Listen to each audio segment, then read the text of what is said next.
Please like and subscribe for more content like this. The Game of Life and How to Play It, Florence Scovel Shinn. The imagination has been called the scissors of the mind, and it is ever cutting day by day. The pictures man sees there, and sooner or later he meets his own creations in his outer world. To train the imagination successfully, man must understand the workings of his mind.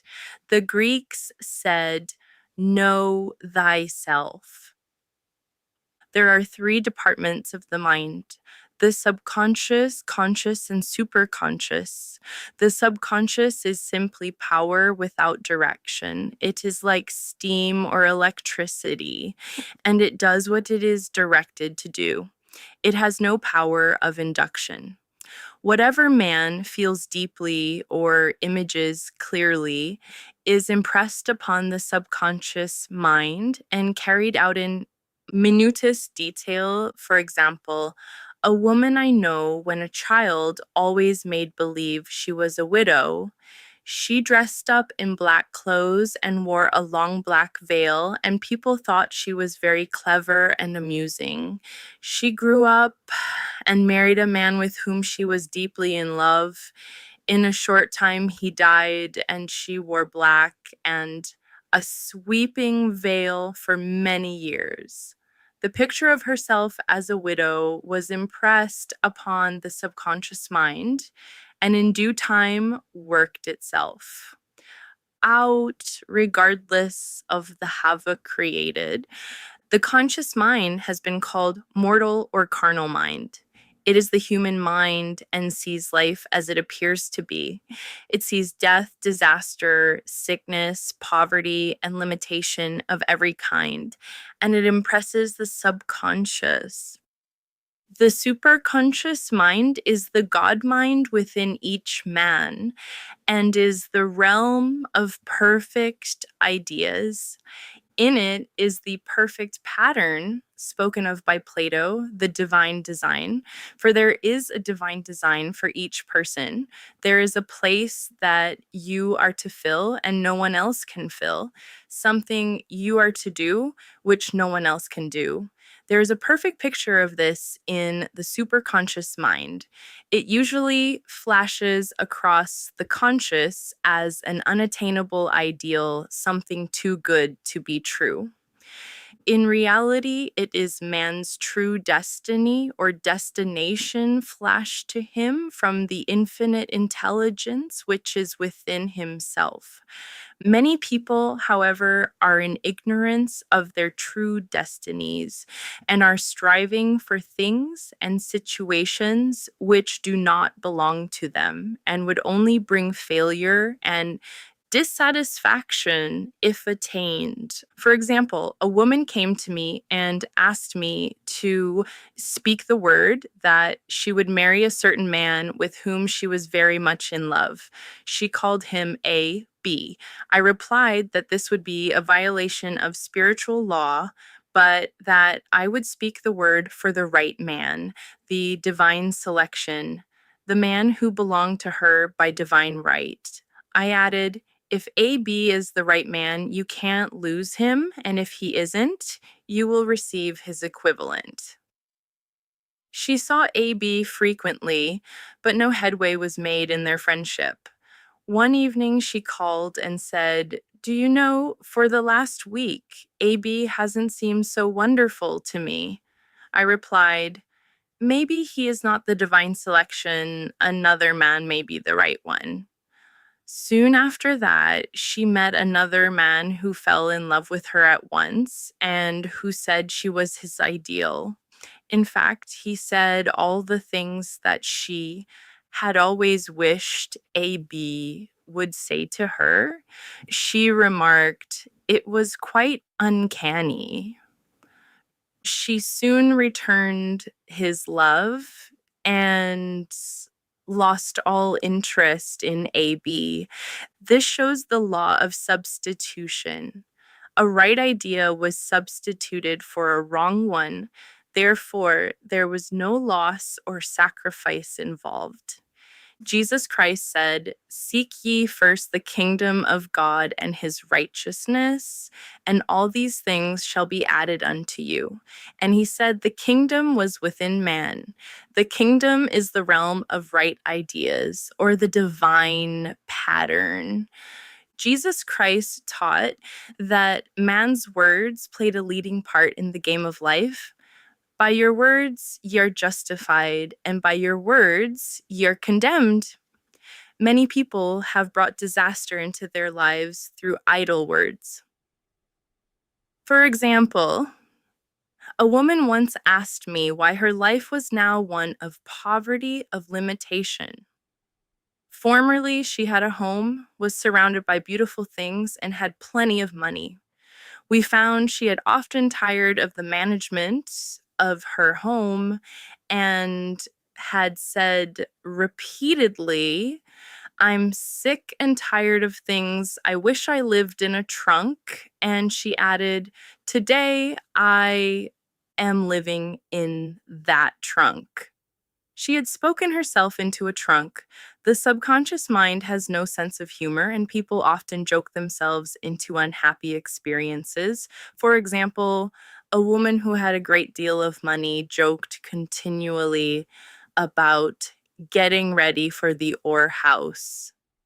In a few years, she was almost destitute, having impressed the subconscious mind with a picture of lack and limitation. Fortunately, the law works both ways, and a situation of lack may be changed to one of plenty. For example, a woman came to me one hot summer's day for a treatment for prosperity.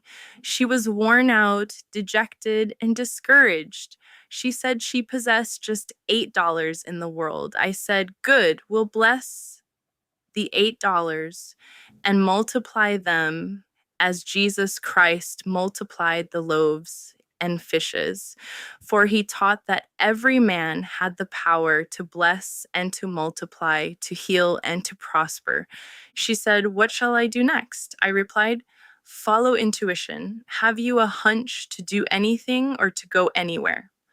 Intuition means intuition or to be taught from within. It is man's unerring guide, and I will deal more fully with its laws in a following chapter. The woman replied, "I don't know. I seem to have a hunch to go home. I've just enough money for car fare." Her home was in a distant city and was one of lack and limitation, and the reasoning mind or intellect would have said, "Stay in New York and get work and make some money." I replied, "Then go home, never violate a hunch." I spoke the following words for her: "Infinite Spirit, open the way for great abundance for fill in the blank." She is an irresistible magnet for all that belongs to her by divine right. I told her to repeat it continually also. She left for home immediately.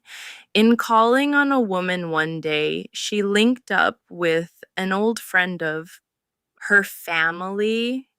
Through this friend, she received thousands of dollars in a most miraculous way. She has said to me often, "Tell people about the woman who came to you with $8 and a hunch. There is always plenty on man's pathway, but it can only be brought into manifestation through desire, faith, or the spoken word." Jesus Christ brought out clearly that man must make the first move. Ask, and it shall be given you. Seek, and ye shall find. Knock, and it shall be opened unto you. Matthew 7:7. In the scriptures we read, "Concerning the works of my hands, command ye me." Infinite intelligence, God is ever ready to carry out man's smallest or greatest demands. Every desire, uttered or unexpressed, is a demand. We are often startled by having a wish suddenly fulfilled. For example, one Easter, having seen many beautiful rose trees in the florist's windows, I wished I would receive one, and for an instant saw it mentally being carried in the door. Easter came, and with it a beautiful rose tree. I thanked my friend the following day and told her it was just what I had wanted. She replied, I didn't send you a rose tree, I sent you lilies. The man had mixed the order and sent me a rose tree simply because I had started the law in action and I had to have a rose tree. Nothing stands between man and his highest ideals and every desire of his heart, but out and fear. When man can wish without worrying, every desire will be instantly fulfilled. I will explain more fully in a following chapter the scientific reason for this and how fear must be erased from. The consciousness. It is man's only enemy: fear of lack, fear of failure, fear of sickness, fear of loss, and a feeling of insecurity on some plane. Jesus Christ said, why are ye fearful, O ye of little faith? Matthew 8:26. So we can see we must substitute faith for fear is only inverted faith. It is faith in evil instead of good. The object of the game of life is to see clearly one's good and to obliterate all mental pictures of evil. This must be done by impressing the subconscious mind with a realization of good. A very brilliant man who has attained great success told me he had suddenly erased all fear from his consciousness by reading a sign which hung in a room.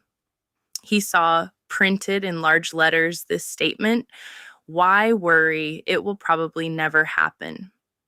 These words were stamped indelibly upon his subconscious mind, and he has now a firm conviction that only good can come into his life. Therefore, only good can manifest. In the following chapter, I will deal with the different methods of impressing the subconscious mind. It is man's faithful servant, but one must be careful to give it the right orders. Man has ever a silent listener at his side, his subconscious mind. Every thought, every word is impressed upon it and carried out in amazing detail. It is like a singer making a record on the sensitive disc of the phonographic plate. Every note and tone of the singer's voice is registered. If he coughs or hesitates, it is registered also. So let us break all the old bad records in the subconscious mind, the records of our lives which we do not wish to keep, and make new and beautiful ones. Speak these words aloud with power and conviction. I now smash and demolish by my spoken word every untrue record in my subconscious mind. They shall return to the dust heap of their native nothingness, for they came from my own vain imaginings. I now make my perfect records through the Christ within the records of health, wealth, love, and perfect self-expression. This is the square of life, the game completed. In the following chapters, I will show how man can change his conditions by changing his words. Any man who does not know the power of the word is behind the times. Death and life are in the power of the tongue. Proverbs 18:21. The law of prosperity. Yea, the Almighty shall be thy defense, and thou shalt have plenty of silver.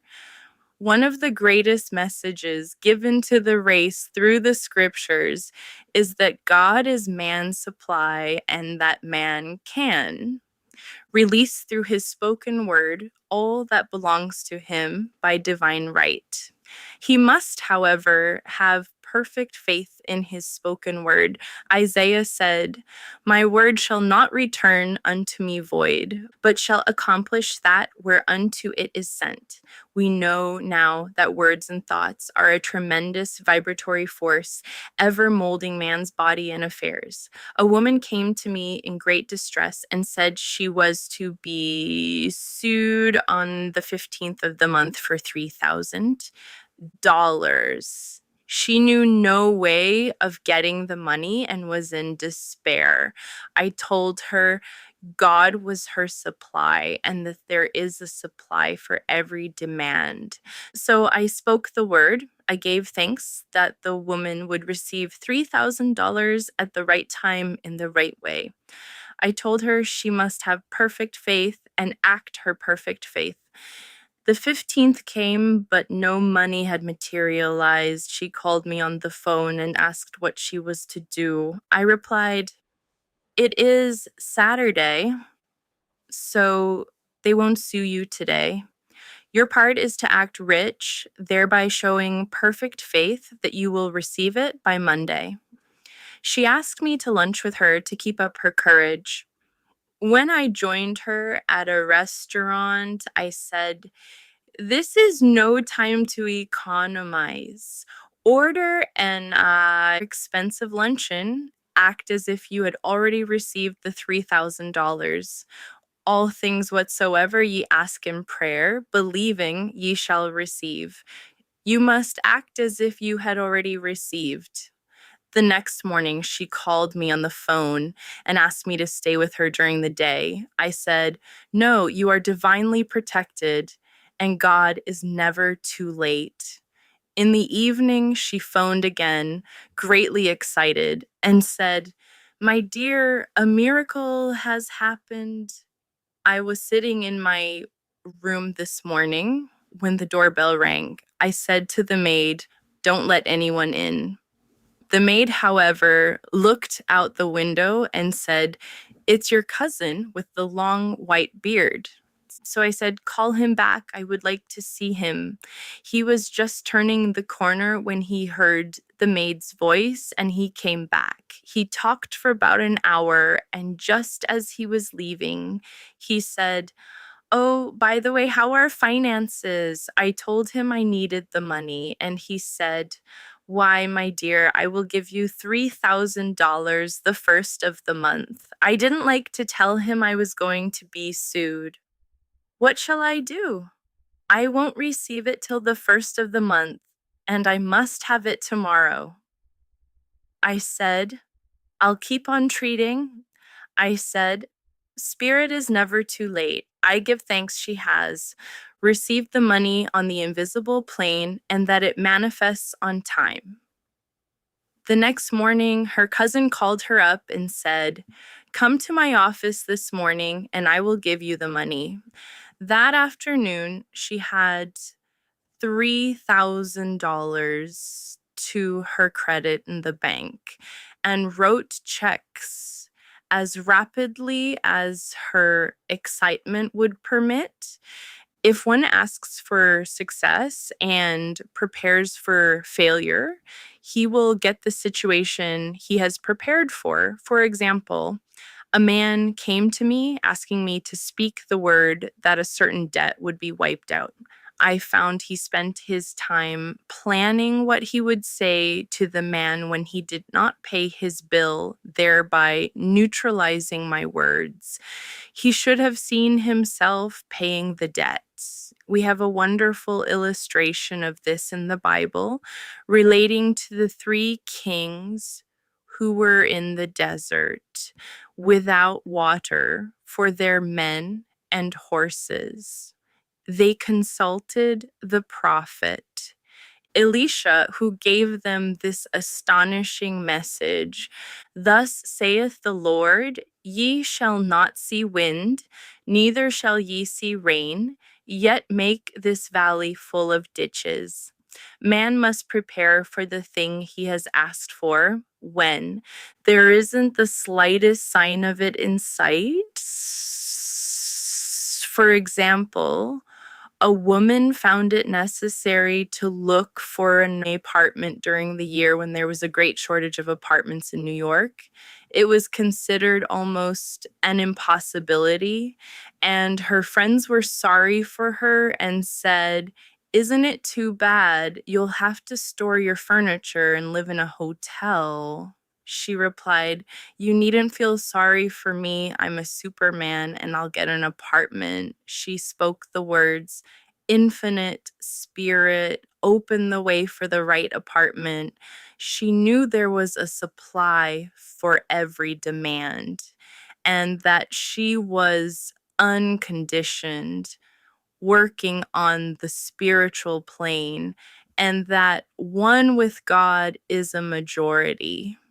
She had contemplated buying new blankets when the tempter, the adverse thought or reasoning mind, suggested, "Don't buy the blankets, perhaps. After all, you won't get an apartment and you will have no use for them." She promptly replied to herself, "I'll dig my ditches by buying the blankets." So she prepared for the apartment, acted as though she already had it. She found one in a miraculous way, and it was given to her, although there were over 200 other applicants. The blankets showed active faith. It is needless to say that the ditches dug by the three kings in the desert were filled to overflowing. Read 2 Kings. Getting into the spiritual swing of things is no easy matter for the average person. The adverse thoughts of doubt and fear surge from the subconscious. They are the army of the aliens which must be put to flight. This explains why it is so often darkest before the dawn. A big demonstration is usually preceded by tormenting thoughts. Having made a statement of high spiritual truth, one challenges the old beliefs in the subconscious, and error is exposed to be put out. This is the time when one must make his affirmations of truth repeatedly and rejoice and give thanks that he has already received. "Before ye call, I shall answer." This means that every good and perfect gift is already man's awaiting his recognition. Man can only receive what he sees himself receiving. The children of Israel were told that they could have all the land they could see. This is true of every man. He has only the land within his own mental vision. Every great work, every big accomplishment has been brought into manifestation through holding to the vision, and often just before the big achievement comes apparent failure and discouragement. The children of Israel, when they reached the promised land, were afraid to go in, for they said it was filled with giants who made them feel like grasshoppers. And there we saw the giants, and we were in our own sight as grasshoppers. This is almost every man's experience. However, the one who knows spiritual law is undisturbed by appearance and rejoices while he is yet in captivity. That is, he holds to his vision and gives thanks that the end is accomplished he has received. Jesus Christ gave a wonderful example of this. He said to his disciples, "Say not ye, there are yet 4 months, and then cometh the harvest? Behold, I say unto you, lift up your eyes and look on the fields, for they are ripe already to harvest."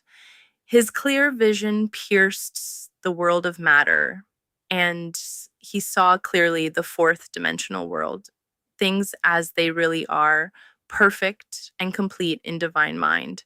So man must ever hold the vision of his journey's end and demand the manifestation of that which he has already received. It may be his perfect health, love, supply, self-expression, home, or friends.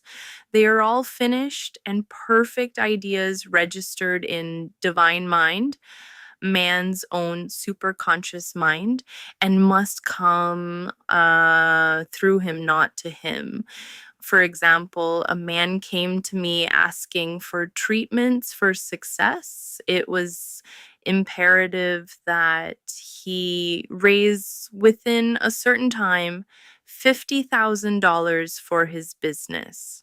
The time limit was almost up when he came to me in despair. No one wanted to invest in his enterprise, and the bank had flatly refused a loan. I replied, I suppose you lost your temper while at the bank, therefore, your power. You can control any situation if you first control yourself. Go back to the bank, I added, and I will treat.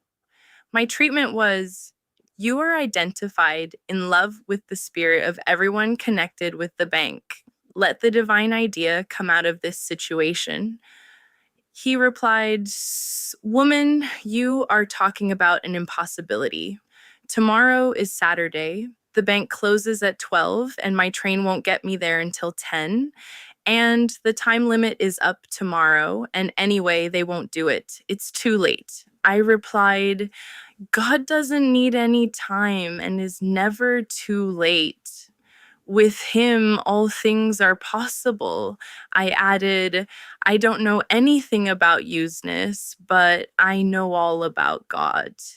He replied, It all sounds fine when I sit here listening to you, but when I go out, it's terrible. He lived in a distant city, and I did not hear from him for a week. Then came a letter.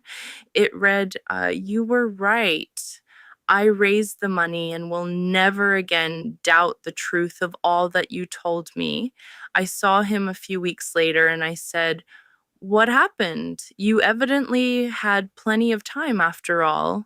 He replied, My train was late and I got there just 15 minutes to 12. I walked into the bank quietly and said, I have come for the loan, and they gave it to me without a question. It was the last 15 minutes of the time allotted to him, and Infinite Spirit was not too late. In this instance, the man could never have demonstrated alone. He needed someone to help him hold to the vision. This is what one man can do for another. Jesus Christ knew the truth of this when he said, If two of you shall agree on earth as touching anything that they shall ask, it shall be done for them of my Father which is in heaven. One gets too close to his own affairs and becomes doubtful and fearful. The friend or healer sees clearly the success, health, or prosperity and never wavers because he is not close to the situation. It is much easier to demonstrate for someone else than for oneself, so a person should not hesitate to ask for help if he feels himself wavering. A keen observer of life once said, No man can fail if some one person sees him successful. Such is the power of the vision, and many a great man has owed his success to a wife or sister or a friend who believed in him and held, without wavering, to the perfect pattern, the power of the word. By thy words thou shalt be justified, and by thy words thou shalt be condemned. A person knowing the power of the word becomes very careful of his conversation. He has only to watch the reaction of his words to know that they do not return void. Through his spoken word, man is continually making laws for himself.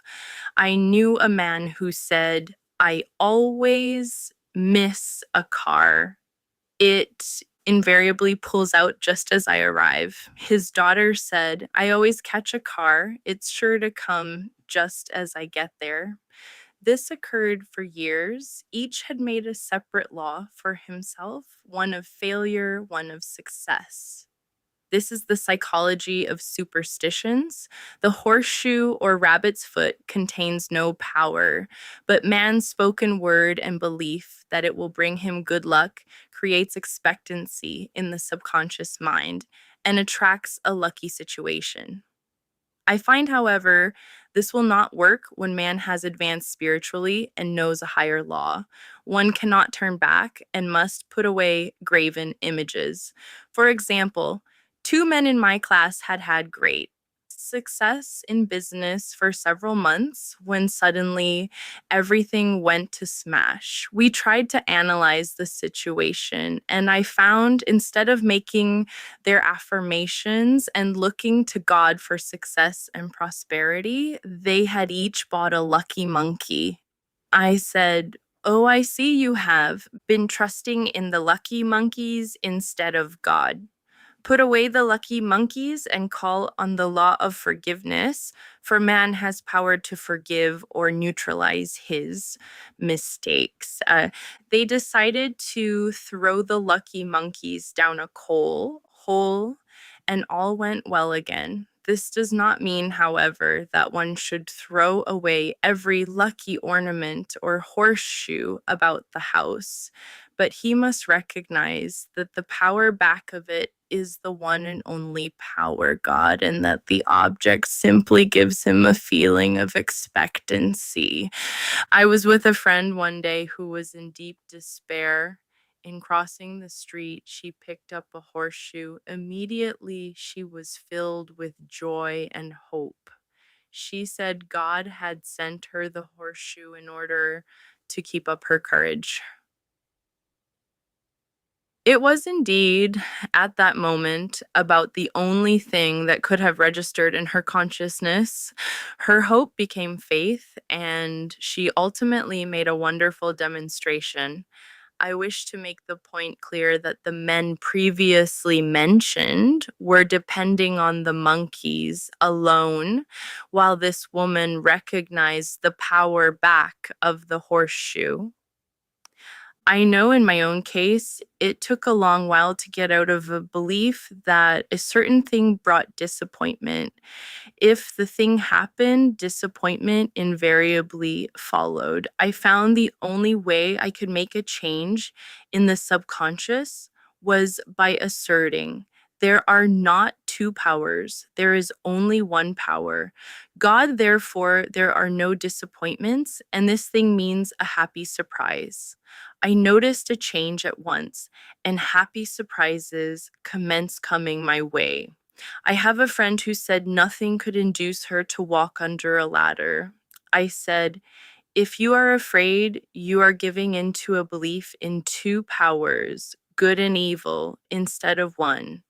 As God is absolute, there can be no opposing power unless man makes the false law of evil for himself. To show you believe in only one power, God, and that there is no power or reality in evil, walk under the next ladder you see." Soon after she went to her bank, she wished to open her box in the safety deposit vault, and there stood a ladder on her pathway. It was impossible to reach the box without passing under the ladder. She quailed with fear and turned back. She could not face the lion on her pathway. However, when she reached the street, my words rang in her ears, and she decided to return and walk under it. It was a big moment in her life, for ladders had held her in bondage for years. She retraced her steps to the vault, and the ladder was no longer there.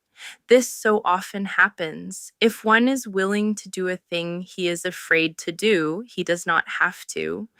It is the law of non resistance, which is so little understood. Someone has said that courage contains genius and magic. Face a situation fearlessly, and there is no situation to face. It falls away of its own weight. The explanation is that fear attracted the ladder on the woman's pathway, and fearlessness removed it. Thus, the invisible forces are ever working for man, who is always pulling the strings himself, though he does not know it. Owing to the vibratory power of words, whatever man voices, he begins to attract. People who continually speak of disease invariably attract it. After man knows the truth, he cannot be too careful of his words. For example, I have a friend who often says on the phone, "Do come to see me and have a nice old fashioned chat." This old fashioned chat means an hour of about 500 to 1,000 destructive words, the principal topics being loss, lack, failure, and sickness. I reply, "No, I thank you. I've had enough old fashioned chats in my life. They are too expensive, but I will be glad to have a new fashioned chat and talk about what we want, not what we don't want." There is an old saying that man only dares use his words for three purposes: to heal, bless, or prosper. What man says of others will be said of him, and what he wishes for another, he is wishing for himself. Curses, like chickens, come home to roost. If a man wishes someone bad luck, he is sure to attract bad luck himself. If he wishes to aid someone to success, he is wishing and aiding himself to success. The body may be renewed and transformed through the spoken word and clear vision, and disease be completely wiped out of the consciousness. The metaphysician knows that all disease has a mental correspondence, and in order to heal the body, one must first heal the soul. The soul is the subconscious mind, and it must be saved from wrong thinking. In the 23rd Psalm, we read, "He restoreth my soul." This means that the subconscious mind or soul must be restored with the right ideas. And the mystical marriage is the marriage of the soul and the spirit, or the subconscious and superconscious mind. They must be one. When the subconscious is flooded with the perfect ideas of the superconscious, God and man are one.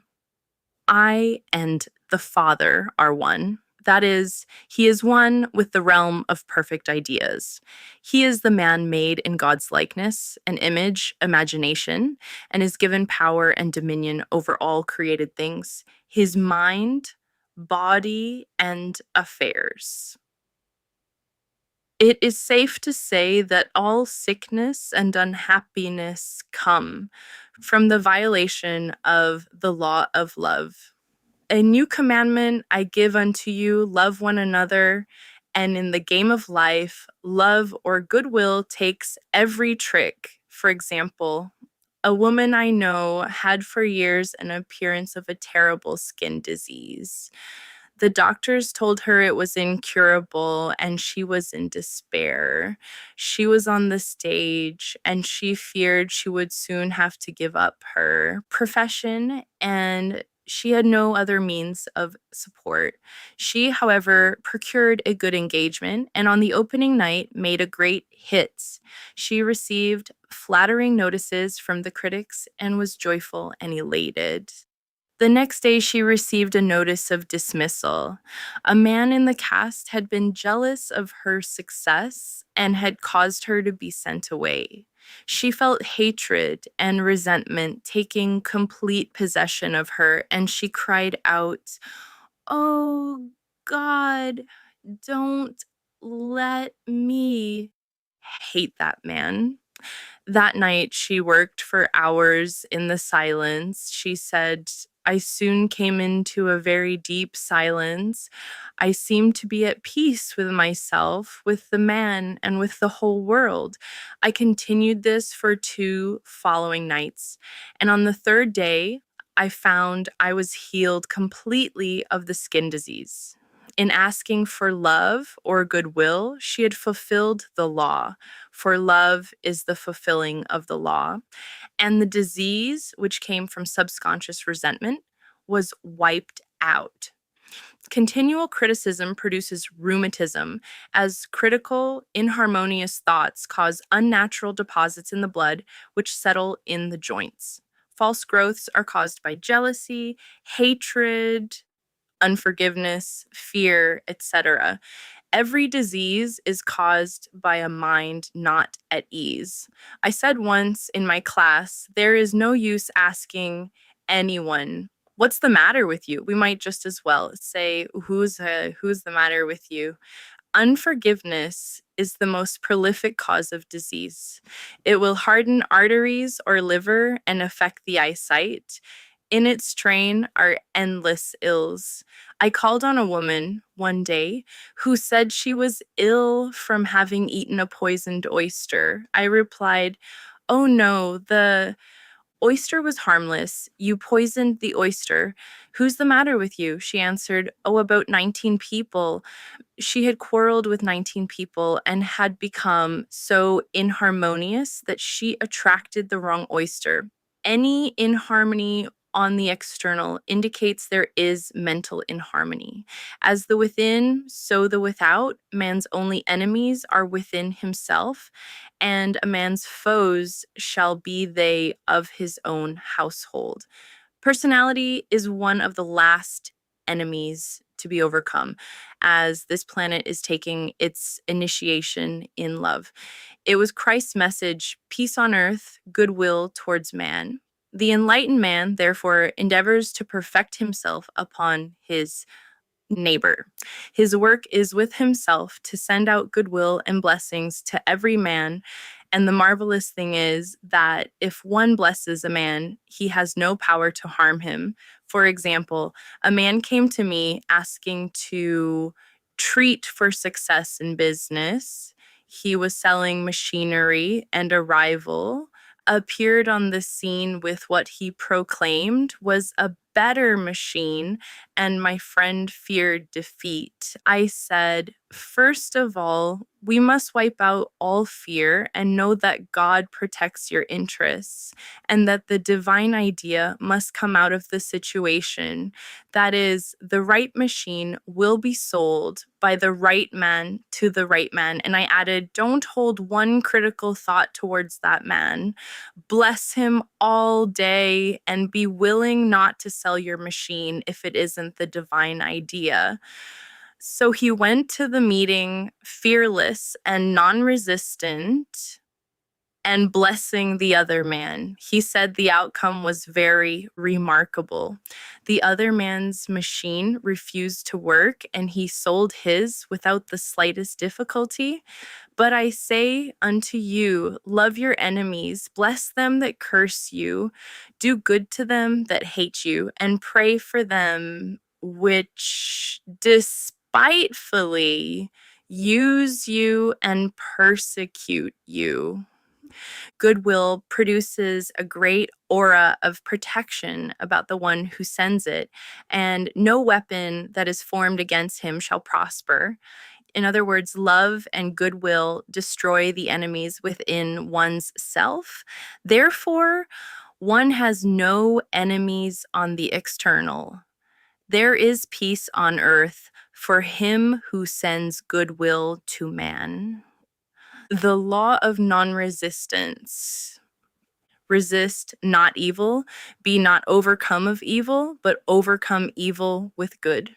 Nothing on earth can resist an absolutely non resistant person.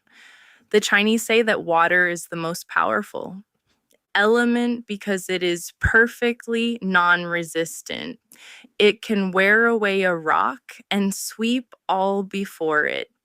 Jesus Christ said, "Resist not evil," for he knew in reality there is no evil, therefore nothing to resist. Evil has come of man's vain imagination or belief in two powers, good and evil. There is an old legend that Adam and Eve ate of Maya, the tree of illusion, and saw two powers instead of one power, God. Therefore, evil is a false law man has made for himself through psychoma or soul sleep. Soul sleep means that man's soul has been hypnotized by the race belief of sin, sickness, and death, etc., which is carnal or mortal thought and his. Affairs have outpictured his illusions. We have read in a preceding chapter that man's soul is his subconscious mind, and whatever he feels deeply, good or bad, is outpictured by that faithful servant. His body and affairs show forth what he has been picturing. The sick man has pictured sickness, the poor man, poverty, the rich man, wealth. People often say, why does a little child attract illness when it is too young even to know what it means? I answer that children are sensitive and receptive to the thoughts of others about them and often outpicture the fears of their parents. I heard a metaphysician once say, if you do not run your subconscious mind yourself, someone else will run it for you. Mothers often unconsciously attract illness and disaster to their children by continually holding them in thoughts of fear and watching for symptoms. For example, a friend asked a woman if her little girl had had the measles. She replied promptly, "Not yet." This implied that she was expecting the illness and therefore preparing the way for what she did not want for herself and child. However, the man who is centered and established in right thinking, the man who sends out only goodwill to his fellow man and who is without fear, cannot be touched or influenced by the negative thoughts of others. In fact, he could then receive only good thoughts, as he himself sends forth only thoughts. Resistance is hell, for it places man in a state of torment. A metaphysician once gave me a wonderful recipe for taking every trick in the game of life. It is the acme of non resistance. He gave it in this way.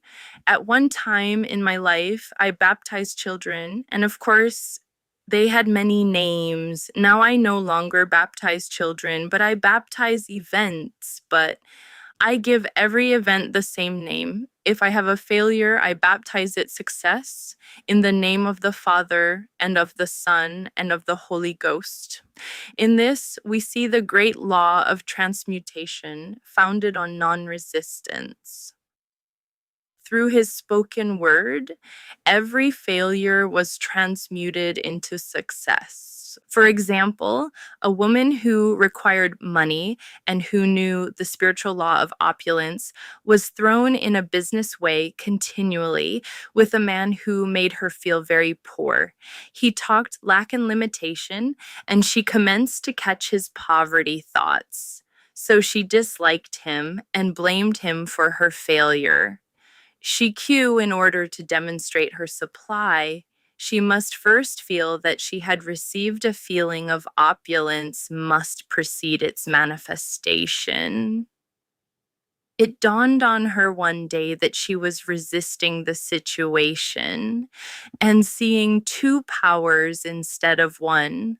So she blessed the man and baptized the situation success. She affirmed, as there is only one power, God, this man is here for my good and my prosperity, just what he did not seem to be there for. Soon after that, she met, through this man, a woman who gave her for a service rendered several $1,000s, and the man moved to a distant city and faded harmoniously from her life. Make the statement, every man is a golden link in the chain of my good.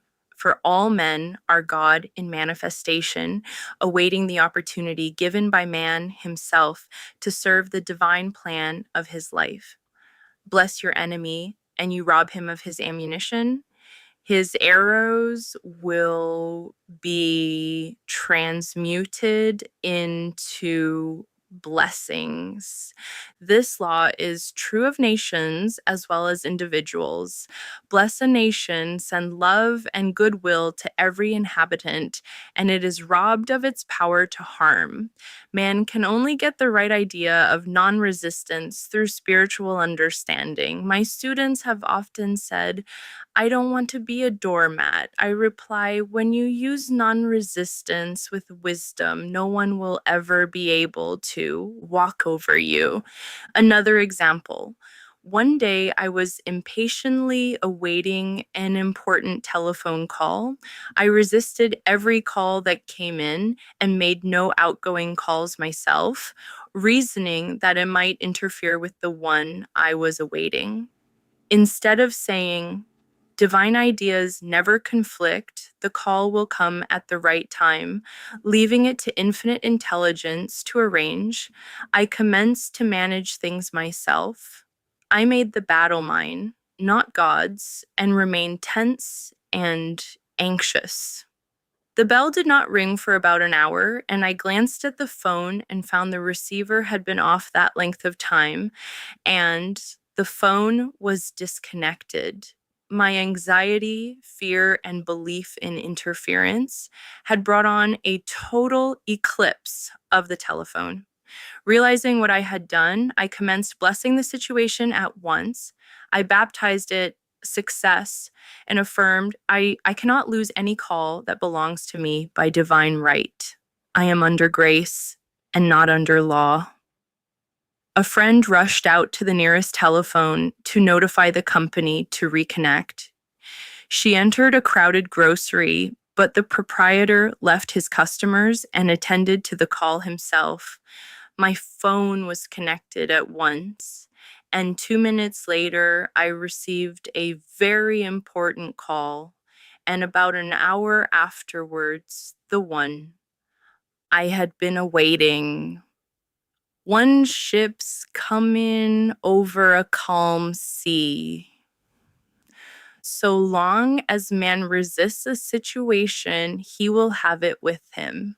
If he runs away from it, it will run after him. For example, I repeated this to a woman one day, and she replied, how true that is. I was unhappy at home. I disliked my mother, who was critical and domineering.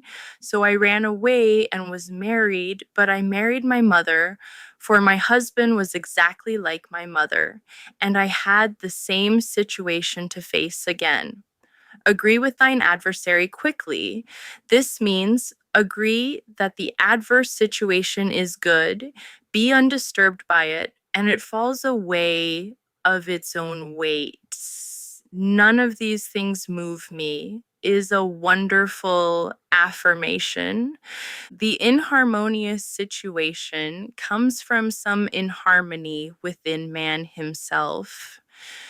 When there is in him no emotional response to an inharmonious situation, it fades away forever from his pathway. So we see man's work is ever with himself. People have said to me, give treatments to change my husband or my brother. Stork, I replied, no, I will give treatments to change you. When you change, your husband and your brother will change. One of my students was in the habit of lying. I told her it was a failure method, and if she lied, she would be lied to. She replied, I don't care. I can't possibly get along without lying. One day she was speaking on the phone to a man with whom she was very much in love. She turned to me and said, I don't trust him. I know he's lying to me. I replied, well, you lie yourself, so someone has to lie to you. And you may be sure it will be just the person you want the truth from. Sometime after that, I saw her and she said, I'm cured of lying. I questioned, what cured you? She replied, I have been living with a woman who lied worse than I did. One is often cured of his faults by seeing them in others. Life is a mirror, and we find only ourselves reflected in our associates. Living in the past is a failure method and a violation of spiritual law.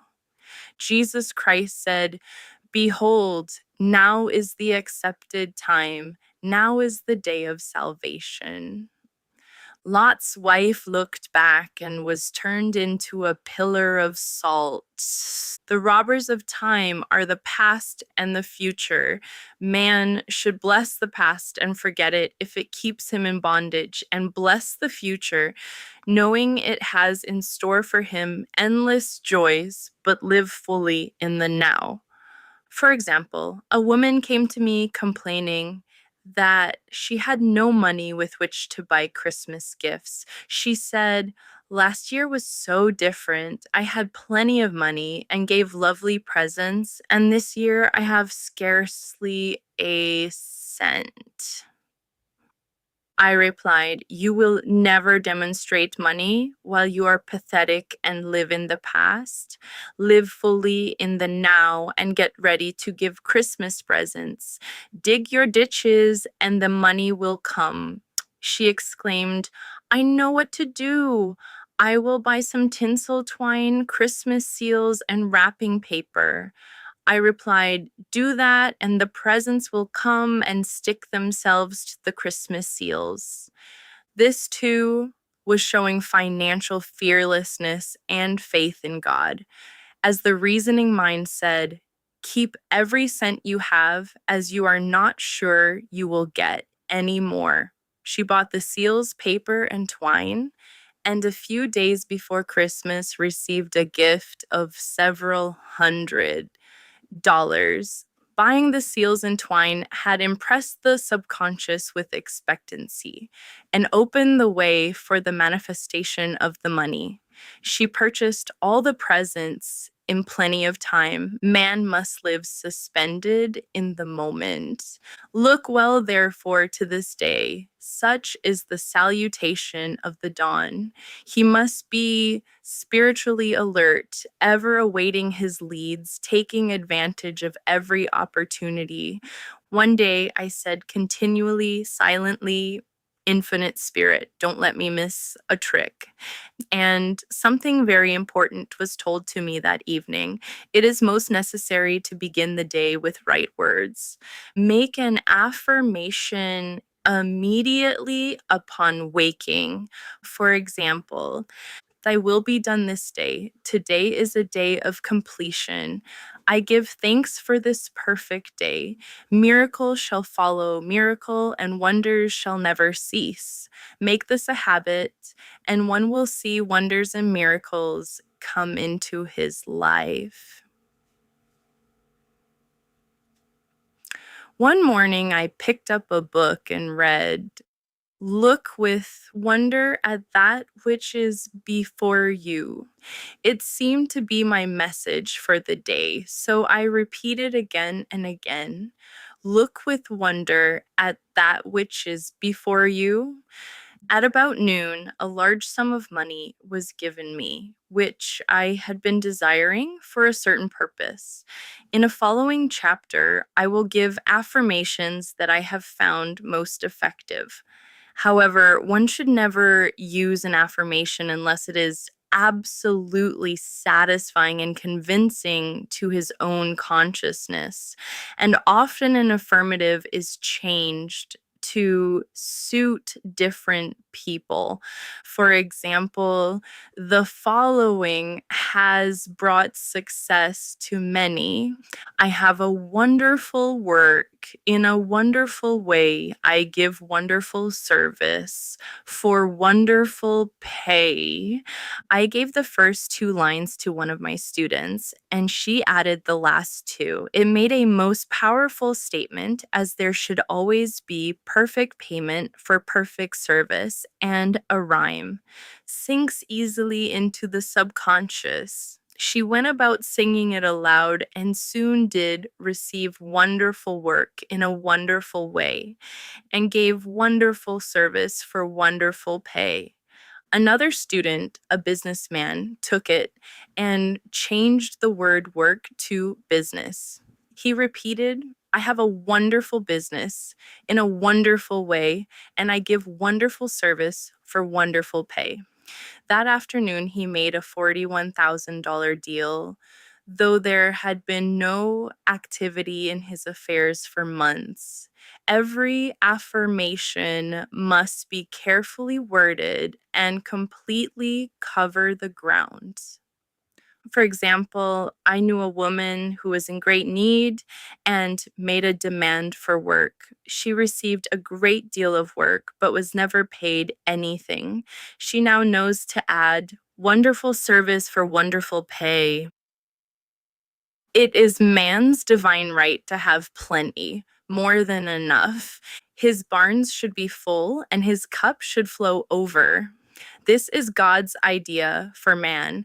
And when man breaks down the barriers of lack in his own consciousness, the golden age will be his, and every righteous desire of his heart fulfilled. The law of karma and the law of forgiveness. Man receives only that which he gives. The game of life is a game of boomerangs. Man's thoughts, deeds, and words return to him sooner or later with astounding accuracy. This is the law of karma, which is Sanskrit for comeback. Whatsoever a man soweth, that shall he also reap. For example, a friend told me this story of herself, illustrating the law. She said, I make all my karma on my aunt. Whatever I say to her, someone says to me.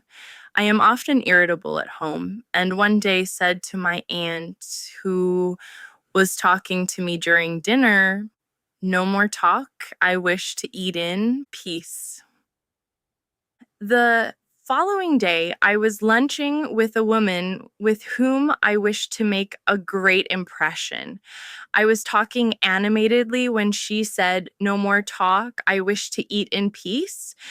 My friend is high in consciousness, so her karma returns much more quickly than to one on the mental plane. The more man knows, the more he is responsible for. And a person with a knowledge of spiritual law, which he does not practice, suffers greatly in consequence. The fear of the Lord, law, is the beginning of wisdom. If we read the word Lord, law, it will make many passages in the Bible much clearer. Vengeance is mine, I will repay, saith the Lord, law. It is the law which takes vengeance, not God. God sees man perfect, created in his own image, imagination, and given power and dominion. This is the perfect idea of man, registered in divine mind, awaiting man's recognition. For man can only be what he sees himself to be, and only attain what he sees himself attaining.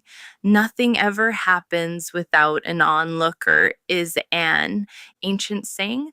Man sees first his failure or success, his joy or sorrow, before it swings into isability from the scenes set in his own imagination. We have observed this in the mother, picturing disease for her child, or a woman seeing success for her husband. Jesus Christ said, and ye shall know the truth, and the truth shall make you free. So we see freedom from all unhappy conditions comes through knowledge, a knowledge of spiritual law. Obedience precedes authority, and the law obeys man when he obeys the law.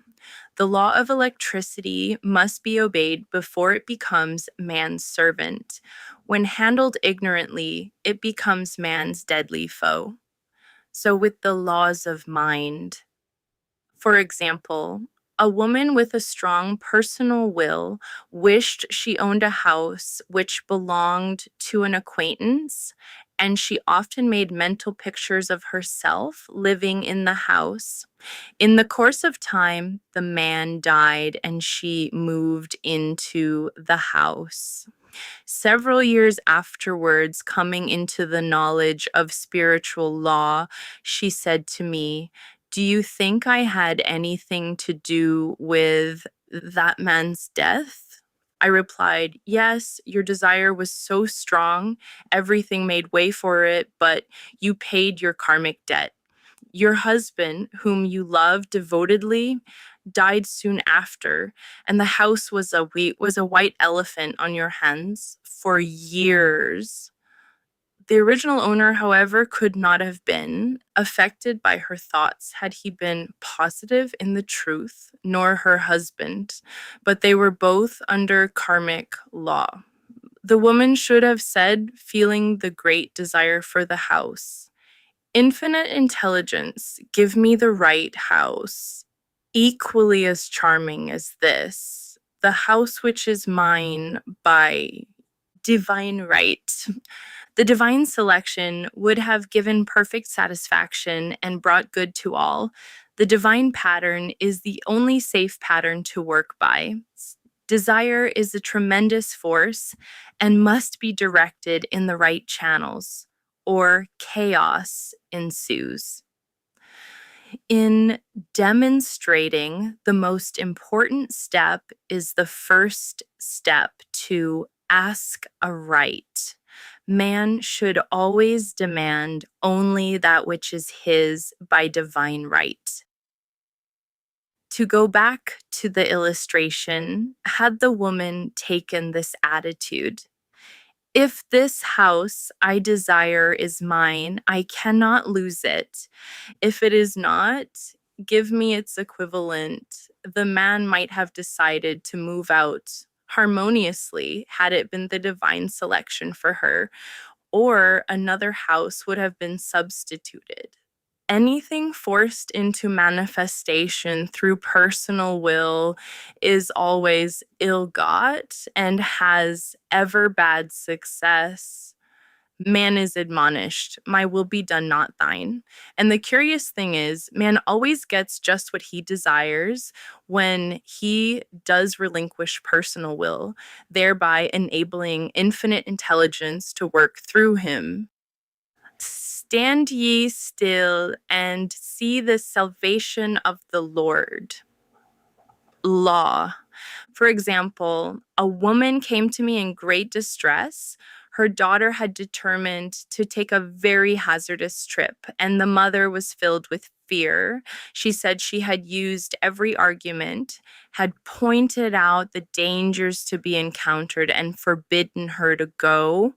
But the daughter became more and more rebellious and determined. I said to the mother, "You are forcing your personal will upon your daughter, which you have no right to do, and your fear of the trip is only attracting it, for man attracts what he fears." I added, "Let go and take your mental hands off. Put it in God's hands and use this statement: I put this situation in the hands of infinite love and wisdom. If this trip is the divine plan, I bless it and no longer resist. But if it is not divinely planned, I give thanks that it is now dissolved and dissipated." A day or two after that, her daughter said to her, "Mother, I have given up the trip," and the situation returned to its native nothingness. It is learning to stand still, which seems so difficult for man. I will deal more fully with this law in the chapter on non resistance. I will give another example of sowing and reaping, which came in the most curious way. A woman came to me saying she had received a counterfeit $20 bill given to her at the bank. She was much disturbed, for she said, "The people at the bank will never acknowledge their mistake." I replied, "Let us analyze the situation and find out why you attracted it." She thought a few moments and exclaimed, I know it. I sent a friend a lot of stage money just for a joke. So the law had sent her some stage money, for it doesn't know anything about jokes. I said, now we will call on the law of forgiveness and neutralize the situation. Christianity is founded upon the law of forgiveness. Christ has redeemed us from the curse of the karmic law, and the Christ within each man is his redeemer and salvation from all inharmonious conditions. So I said, Infinite Spirit, we call on the law of forgiveness and give thanks that she is under grace and not under law and cannot lose this $20, which is hers by divine right. Now, I said, go back to the bank and tell them fearlessly that it was given you there by mistake. She obeyed, and to her surprise, they apologized and gave her another bill, treating her most courteously. So, knowledge of the law gives man power to rub out his mistakes. Man cannot force the external to be what he is not. If he desires riches, he must be rich first in. For example, a woman came to me asking treatment for prosperity. She did not take much interest in her household affairs, and her home was in great disorder. I said to her, if you wish to be rich, you must be orderly. All men with great wealth are orderly, and order is heaven's first law. I added, you will never become rich. With a burnt match in the pincushion, she had a good sense of humor and commenced immediately putting her house in order. She rearranged furniture, straightened out bureau drawers, cleaned rugs, and soon made a big financial demonstration, a gift from a relative. The woman herself became made over and keeps herself keyed up financially by being ever watchful of the external and expecting prosperity, knowing God is her supply. Many people are in ignorance of the fact that gifts and things are investments, and that hoarding and saving invariably lead to loss. There is that scattereth and yet increaseth, and there is that withholdeth more than is meet, but it tendeth to poverty. For example, I knew a man who wanted to buy a fur-lined overcoat. He and his wife went to various shops, but there was none he wanted. He said they were all too cheap looking. At last, he was shown one the salesman said was valued at $1,000, but which the manager would sell him for $500. As it was late in the season, his financial possessions amounted to about $700. The reasoning mind would have said, you can't afford to spend nearly all you have on a coat. But he was very intuitive and never reasoned. He turned to his wife and said, if I get this coat, I'll make a ton of money. So his wife unscented weekly. About a month later, he received a $10,000 commission. The coat made him feel so rich. It linked him with success and prosperity. Without the coat, he would not have received the commission. It was an investment paying large dividends. If man ignores these leadings to spend or to give, the same amount of money will go in an uninteresting or unhappy way. For example, a woman told me on Thanksgiving Day, she informed her family that they could not afford a Thanksgiving dinner. She had the money, but decided to save it. A few days later, someone entered her room and took from the bureau drawer the exact amount the dinner would have cost. The law always stands back of the man who spends fearlessly with wisdom. For example, one of my students was shopping with her little nephew. The child clamored for a toy, which she told him she could not afford to buy. She realized suddenly that she was seeking lack and not recognizing God as her supply. So she bought the toy and on her way home picked up in the street the exact amount of money she had paid for it. Man's supply is inexhaustible and unfailing when fully trusted, but faith or trust must precede the demonstration. According to your faith, be it unto you. Faith is the substance of things hoped for, the evidence of things not seen. For faith holds the vision steady, and the adverse pictures are dissolved and dissipated. And in due season we shall reap if we faint not. Jesus Christ brought the good news, the gospel, that there was a higher law than the law of karma, and that law transcends the law of karma. It is the law of grace or forgiveness. It is the law which frees man from the law of cause and effect, the law of consequence, under grace and not under law. We are told that on this plane, man reaps where he has not sown. The gifts of God are simply poured out upon him. All that the kingdom affords is his. This continued state of bliss awaits the man who has overcome the race or world thought. In the world thought there is tribulation, but Jesus Christ said, "Be of good cheer, I have overcome the world." The world thought is that of sin, sickness, and death.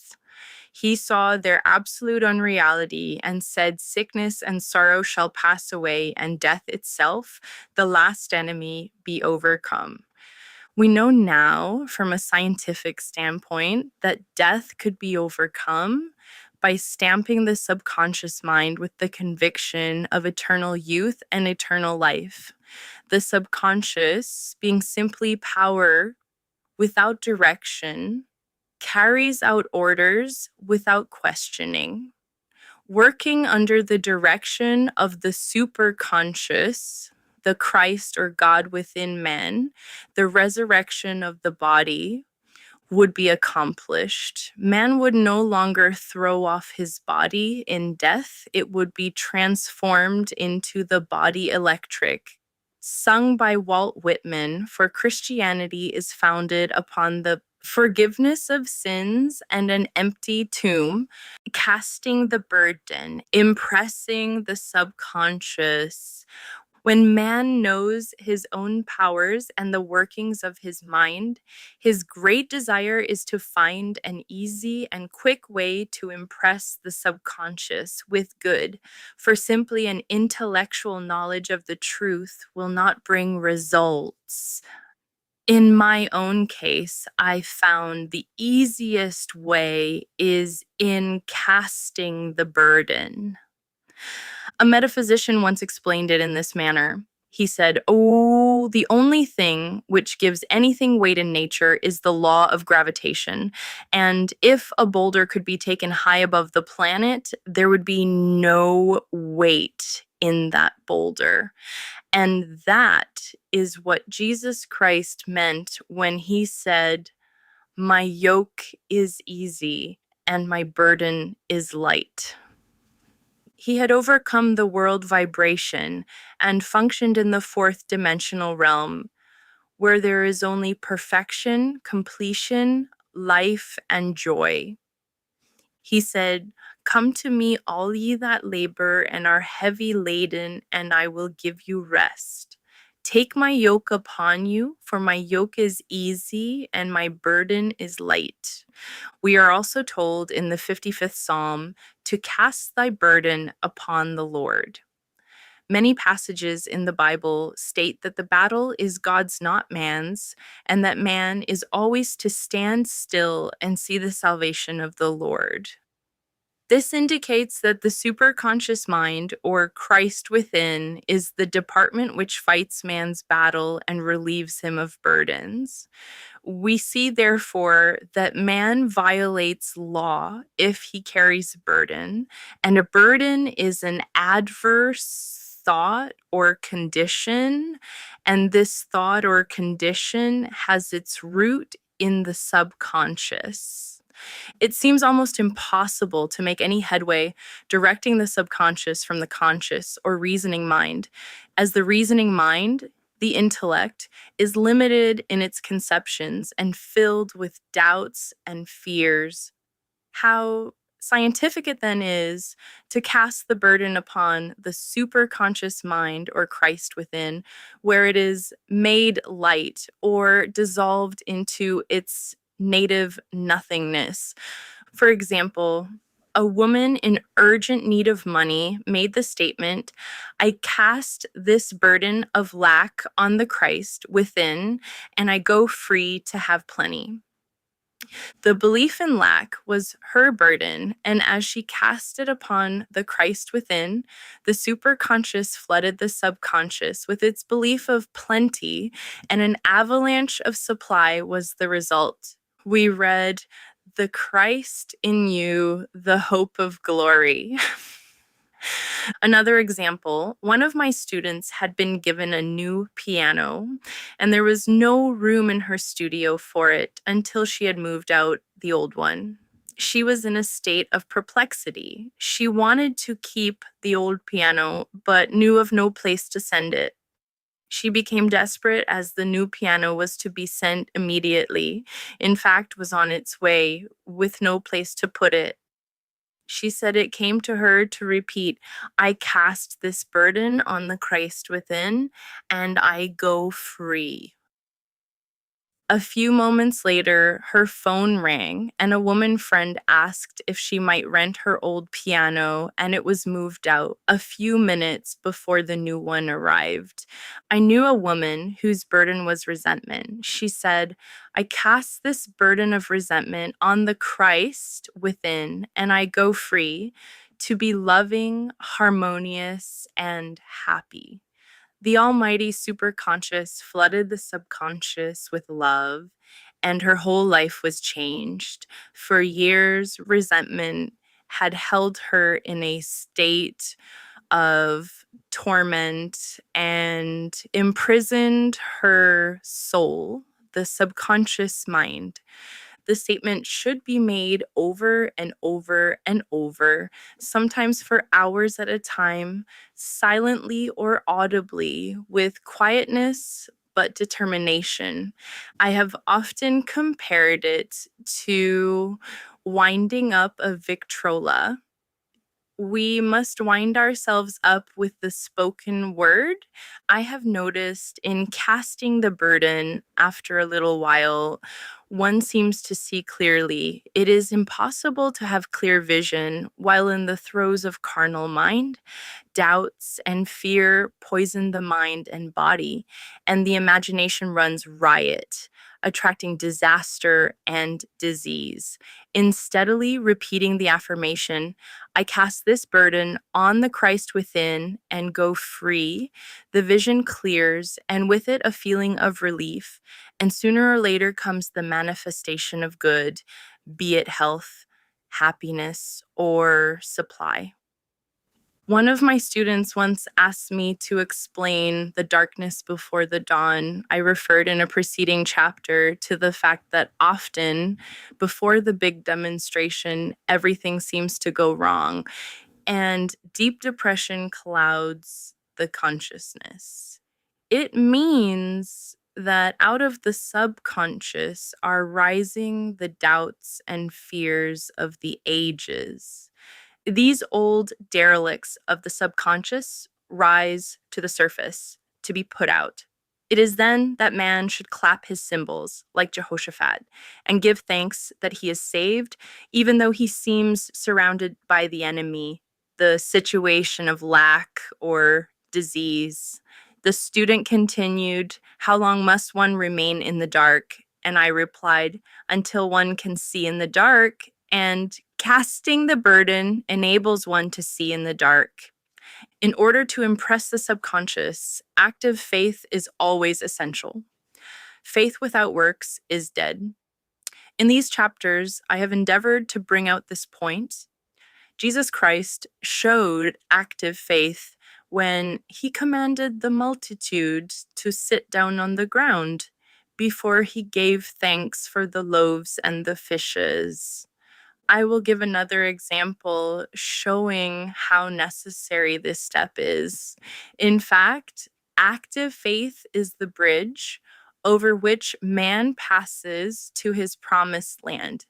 Through misunderstanding, a woman had been separated from her husband, whom she loved deeply. He refused all offers of reconciliation and would not communicate with her in any way. Coming into the knowledge of spiritual law, she denied the appearance of separation. She made this statement: "There is no separation in divine mind, therefore, I cannot be separated from the love and companionship which are mine by divine right." She showed active faith by arranging a place for him at the table every day, thereby impressing the subconscious with a picture of his return. Over a year passed, but she never wavered, and one day he walked in. The subconscious is often impressed through music. Music has a fourth dimensional quality and releases the soul from imprisonment.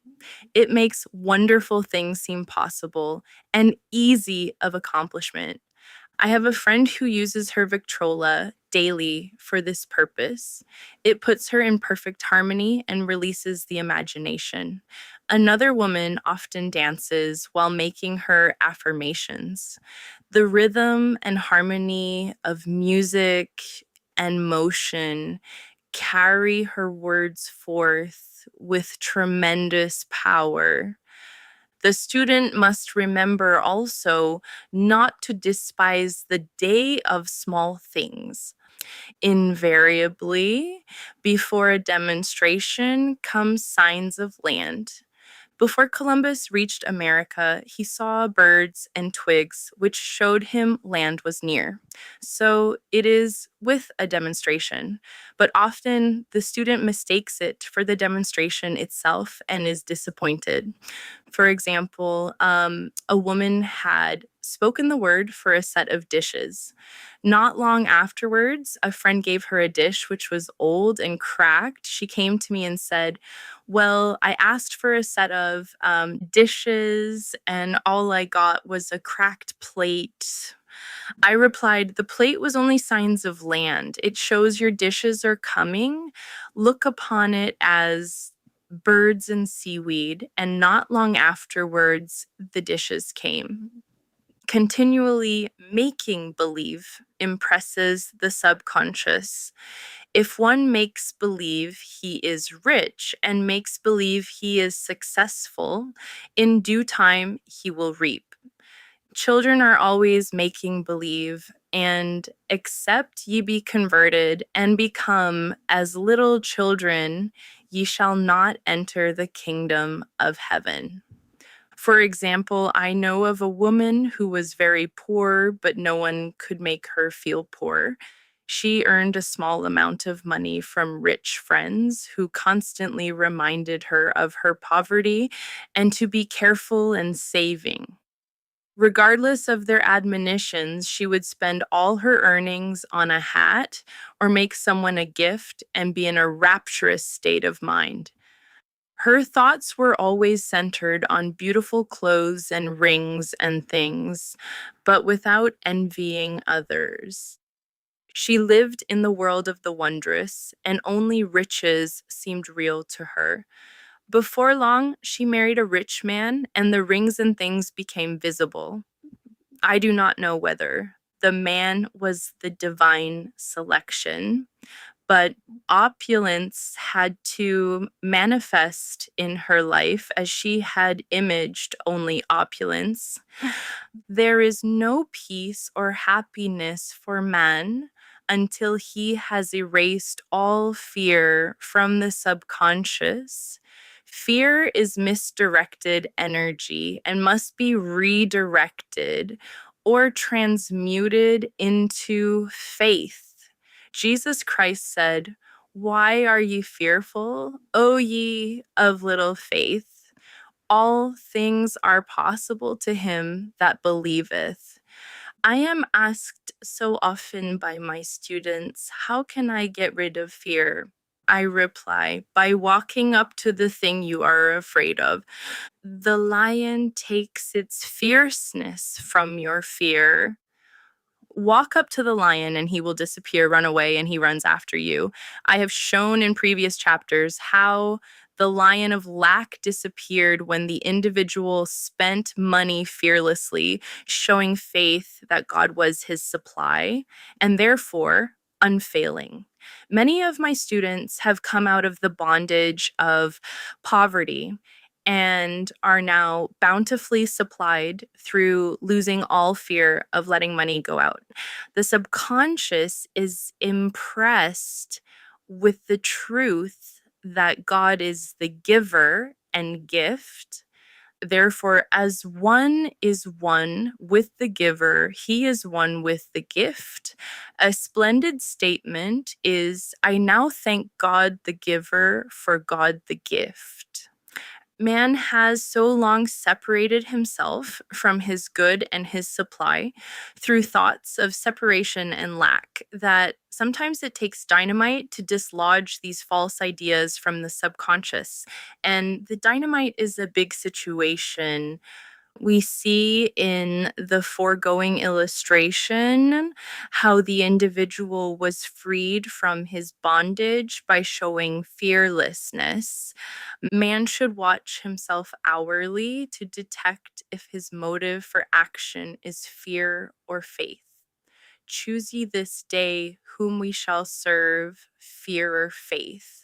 Perhaps one's fear is of personality. Then do not avoid the people feared. Be willing to meet them cheerfully, and they will either prove golden links in the chain of one's good or disappear harmoniously from one's pathway. Perhaps one's fear is of disease or germs, then one should be fearless and undisturbed in a germ laden situation, and he would be immune. One can only contract germs while vibrating at the same rate as the germ, and fear drags men down to the level of the germ.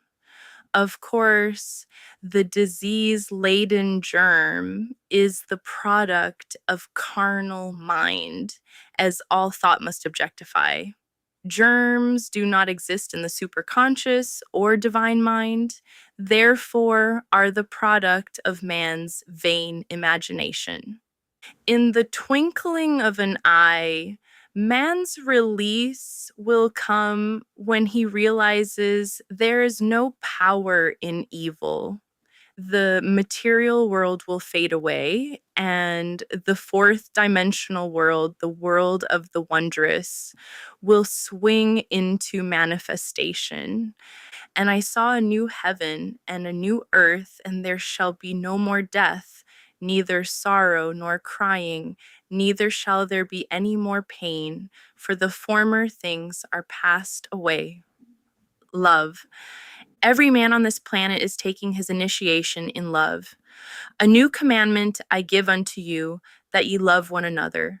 Ouspensky states in Tertium Organum that love is a cosmic phenomenon and opens to man the fourth dimensional world, the world of the wondrous.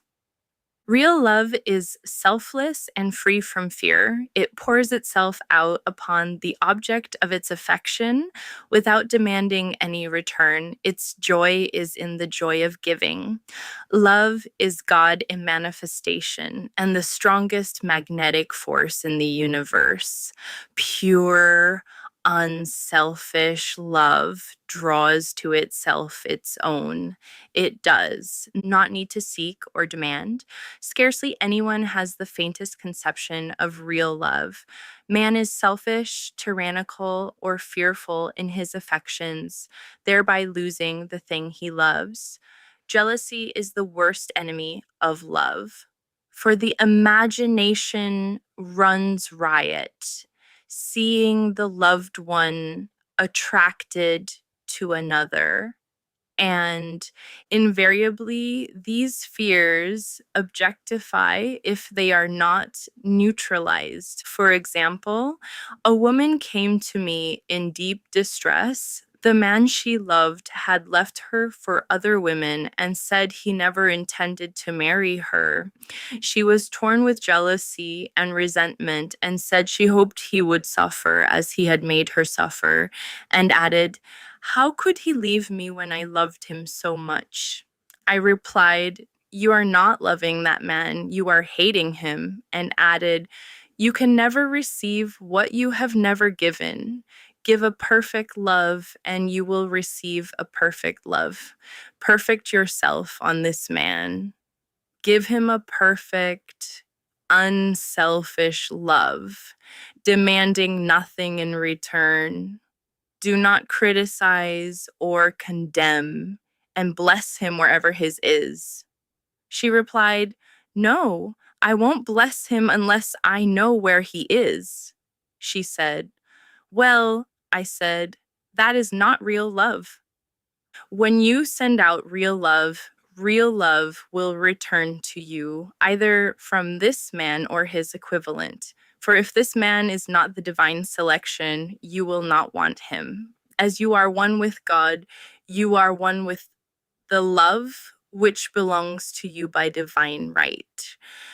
Several months passed, and matters remained about the same, but she was working conscientiously with herself. I said, "When you are no longer disturbed by his cruelty, he will cease to be cruel as you are attracting it through your own emotions." Then I told her of a brotherhood in India who never said good morning to each other. They used these words, "I salute the divinity in you." They saluted the divinity in every man and in the wild animals in the jungle, and they were never harmed, for they saw only God in every living thing. I said, "Salute the divinity in this man and say, I see your divine self only. I see you as God sees you, perfect, made in his image and likeness." She found she was becoming more poised and gradually losing her resentment. He was a captain, and she always called him the Cap. One day, she said suddenly, "God bless the Cap wherever he is." I replied, "Now, that is real love, and when you have become a complete circle and are no longer disturbed by the situation, you will have his love or attract its equivalent." I was moving at this time and did not have a telephone, so was out of touch with her for a few weeks, when one morning I received a letter saying, "We are married." At the earliest opportunity, I paid her a call. My first words were, "What happened?" "Oh," she exclaimed, "a miracle. One day I woke up and all suffering had ceased. I saw him that evening and he asked me to marry him. We were married in about a week, and I have never seen a more devoted man." There is an old saying, "No man is your enemy, no man is your friend, every man is your teacher." So one should become impersonal and learn what each man has to teach him, and soon he would learn his lessons and be free. The woman's lover was teaching her selfless love, which every man sooner or later must learn. Suffering is not necessary for man's development. It is the result of violation of spiritual law, but few people seem able to rouse themselves from their soul sleep without it. When people are happy, they usually become selfish, and automatically the law of karma is set in action. Man often suffers loss through lack of appreciation. I knew a woman who had a very nice husband, but she said often, I don't care anything about being married, but that is nothing against my husband. I'm simply not interested in married life. She had other interests and scarcely remembered she had a husband. She only thought of him when she saw him. One day, her husband told her he was in love with another woman and left. She came to me in distress and resentment. I replied, it is exactly what you spoke the word for. You said you didn't care anything about being married, so the subconscious worked to get you unmarried. She said, oh, yes, I see. People get what they want and then feel very much hurt. She soon became in perfect harmony with the situation and knew they were both much happier apart. When a woman becomes indifferent or critical and ceases to be an inspiration to her husband, he misses the stimulus of their early relationship and is restless and unhappy. A man came to me dejected, miserable, and poor. His wife was interested in the science of numbers and had had him read. It seems the report was not very favorable, for he said, my wife says I'll never amount to anything because I am a 2. I replied, I don't care what your number is. You are a perfect idea in divine mind, and we will demand the success and prosperity which are already planned for you by that infinite intelligence. Within a few weeks, he had a very fine position, and a year or 2 later, he achieved a brilliant success as a writer. No man is a success in business unless he loves his work. The picture the artist paints for love of his art is his greatest work. The potboiler is always something to live down. No man can attract money if he despises it. Many people are kept in poverty by saying, money means nothing to me. And I have a contempt for people who have it. This is the reason so many artists are poor. Their contempt for money separates them from it. I remember hearing one artist say of another, he's no good as an artist. He has money in the bank. This attitude of mind, of course, separates man from his supply. He must be in harmony with a thing in order to attract it. Money is God in manifestation as freedom from want and limitation, but it must be always kept in circulation and put to right uses. Hoarding and saving react with grim vengeance. This does not mean that man should not have houses and lots, stocks and bonds, for the barns of the righteous man shall be full. It means man should not hoard even the principal if an occasion arises when money is necessary. In letting it go out fearlessly and cheerfully, he opens the way for more to come in, for God is man's unfailing and inexhaustible supply. This is the spiritual attitude towards money, and the great bank of the universal never fails. We see an example of hoarding in the film production of Greed. The woman won $5,000 in a lottery but would not spend it. She hoarded and saved, let her husband suffer and starve, and eventually she scrubbed floors for a living. She loved the money itself and put it above everything. And one night she was murdered and the money taken from her. This is an example of where love of money is the root of all evil. Money in itself is good and beneficent, but used for destructive purposes, hoarded and saved, or considered more important than love, brings disease and disaster and the loss of the money itself.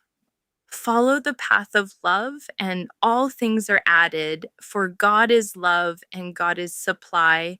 Follow the path of selfishness and greed, and the supply vanishes, or man is separated from it. For example, I knew the case of a very rich woman who hoarded her income. She rarely gave anything away, but bought and bought and bought things for herself. She was very fond of necklaces, and a friend once asked her how many she possessed. She replied, 67. She bought them and put them away, carefully wrapped in tissue paper. Had she used the necklaces, it would have been quite legitimate, but she was violating the law of use. Her closets were filled with clothes she never wore and jewels which never saw the light. The woman's arms were gradually becoming paralyzed from holding on to things, and eventually she was considered incapable of looking after her affairs, and her wealth was handed over to others to manage. So man, in ignorance of the law, brings about his own destruction. All disease, all unhappiness come from the violation of the law of love. Man's boomerangs of hate, resentment, and criticism come back laden with sickness and sorrow. Love seems almost a lost art, but the man with the knowledge of spiritual law knows it must be regained, for without it, he has become as sounding brass and tinkling cymbals. For example, I had a student who came to me month after month to clean her consciousness of resentment.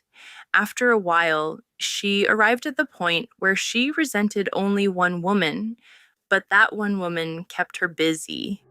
Little by little, she became poised and harmonious, and one day, all resentment was wiped out. She came in radiant and exclaimed, "You can't understand how I feel. The woman said something to me, and instead of being furious, I was loving and kind." And she apologized and was perfectly lovely to me. No one can understand the marvelous lightness I feel within. Love and goodwill are invaluable in business. For example, a woman came to me complaining of her employer.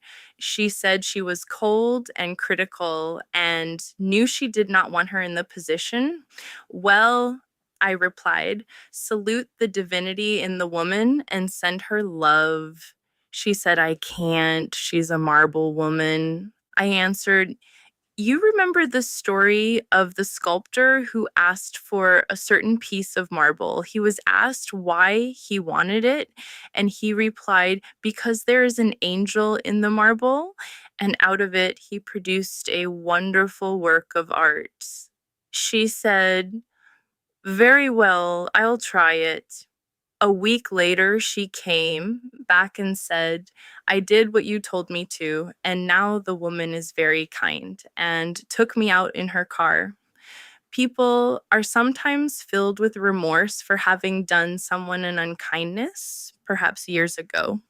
If the wrong cannot be righted, its effect can be neutralized by doing someone a kindness in the present. This one thing I do, forgetting those things which are behind and reaching forth unto those things where are before. Sorrow, regret, and remorse tear down the cells of the body and poison the atmosphere of the individual. A woman said to me in deep sorrow, "Treat me to be happy and joyous, for my sorrow makes me so irritable with the members of my family that I keep making more karma." I was asked to treat a woman who was mourning for her daughter. I denied all belief in loss and separation and affirmed that God was the woman's joy, love, and peace. The woman gained her poise at once, but sent word by her son not to treat any longer because she was so happy. It wasn't respectable.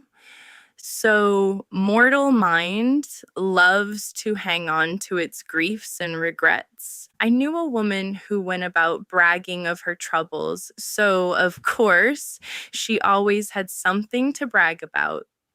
The old idea was if a woman did not worry about her children, she was not a good mother. Now we know that mother fear is responsible for many of the diseases and accidents which come into the lives of children. For fear pictures vividly the disease or situation feared, and these pictures objectify, if not neutralized. Happy is the mother who can say sincerely that she puts her child in God's hands and knows, therefore, that he is divinely protected. She, in this way, throws about him a great aura of protection. For example, a woman awoke suddenly in the night, feeling her brother was in great danger. Instead of giving in to her fears, she commenced making statements of truth, saying, "Man is a perfect idea in divine mind and is always in his right place. Therefore, my brother is in his right place and is divinely protected." The next day, she found that her brother had been in close proximity to an explosion in a mine, but had miraculously escaped. So man is his brother's keeper in thought, and every man should know that the thing he loves dwells in the secret place of the Most High and abides under the shadow of the Almighty. There shall no evil befall thee, neither shall any plague come nigh thy dwelling. Perfect love casteth out fear. He that feareth is not made perfect in love. And love is the fulfilling of the law, intuition, or guidance. In all thy ways acknowledge him, and he shall direct thy paths. There is nothing too great of accomplishment for the man who knows the power of his word and who follows his intuitive leads. By the word, he starts in action, unseen forces, and can rebuild his body or remold his affairs. It is therefore of the utmost importance to choose the right words, and the student carefully selects the affirmation he wishes to catapult into the invisible. He knows that God is his supply, that there is a supply for every demand, and that his spoken word releases this supply. Ask and ye shall receive. Man must make the first move. Draw nigh to God, and he will draw nigh to you. I have often been asked just how to make a demonstration. I reply, speak the word and then do not do anything until you get a definite lead. Demand the lead, saying, "Infinite Spirit, reveal to me the way. Let me know if there is anything for me to do." The answer will come through intuition or hunch, a chance remark from someone, or a passage in a book, etc., etc. The answers are sometimes quite startling in their exactness.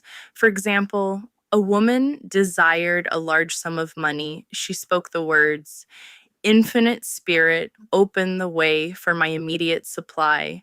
Let all that is mine by divine right now reach me in great avalanches of abundance.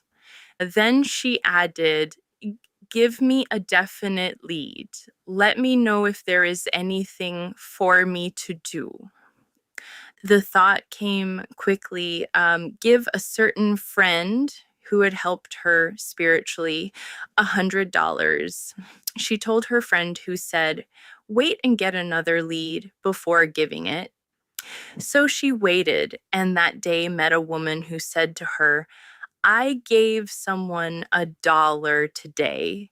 It was just as much for me as it would be for you to give someone 100. This was indeed an unmistakable lead, so she knew she was right in giving the $100.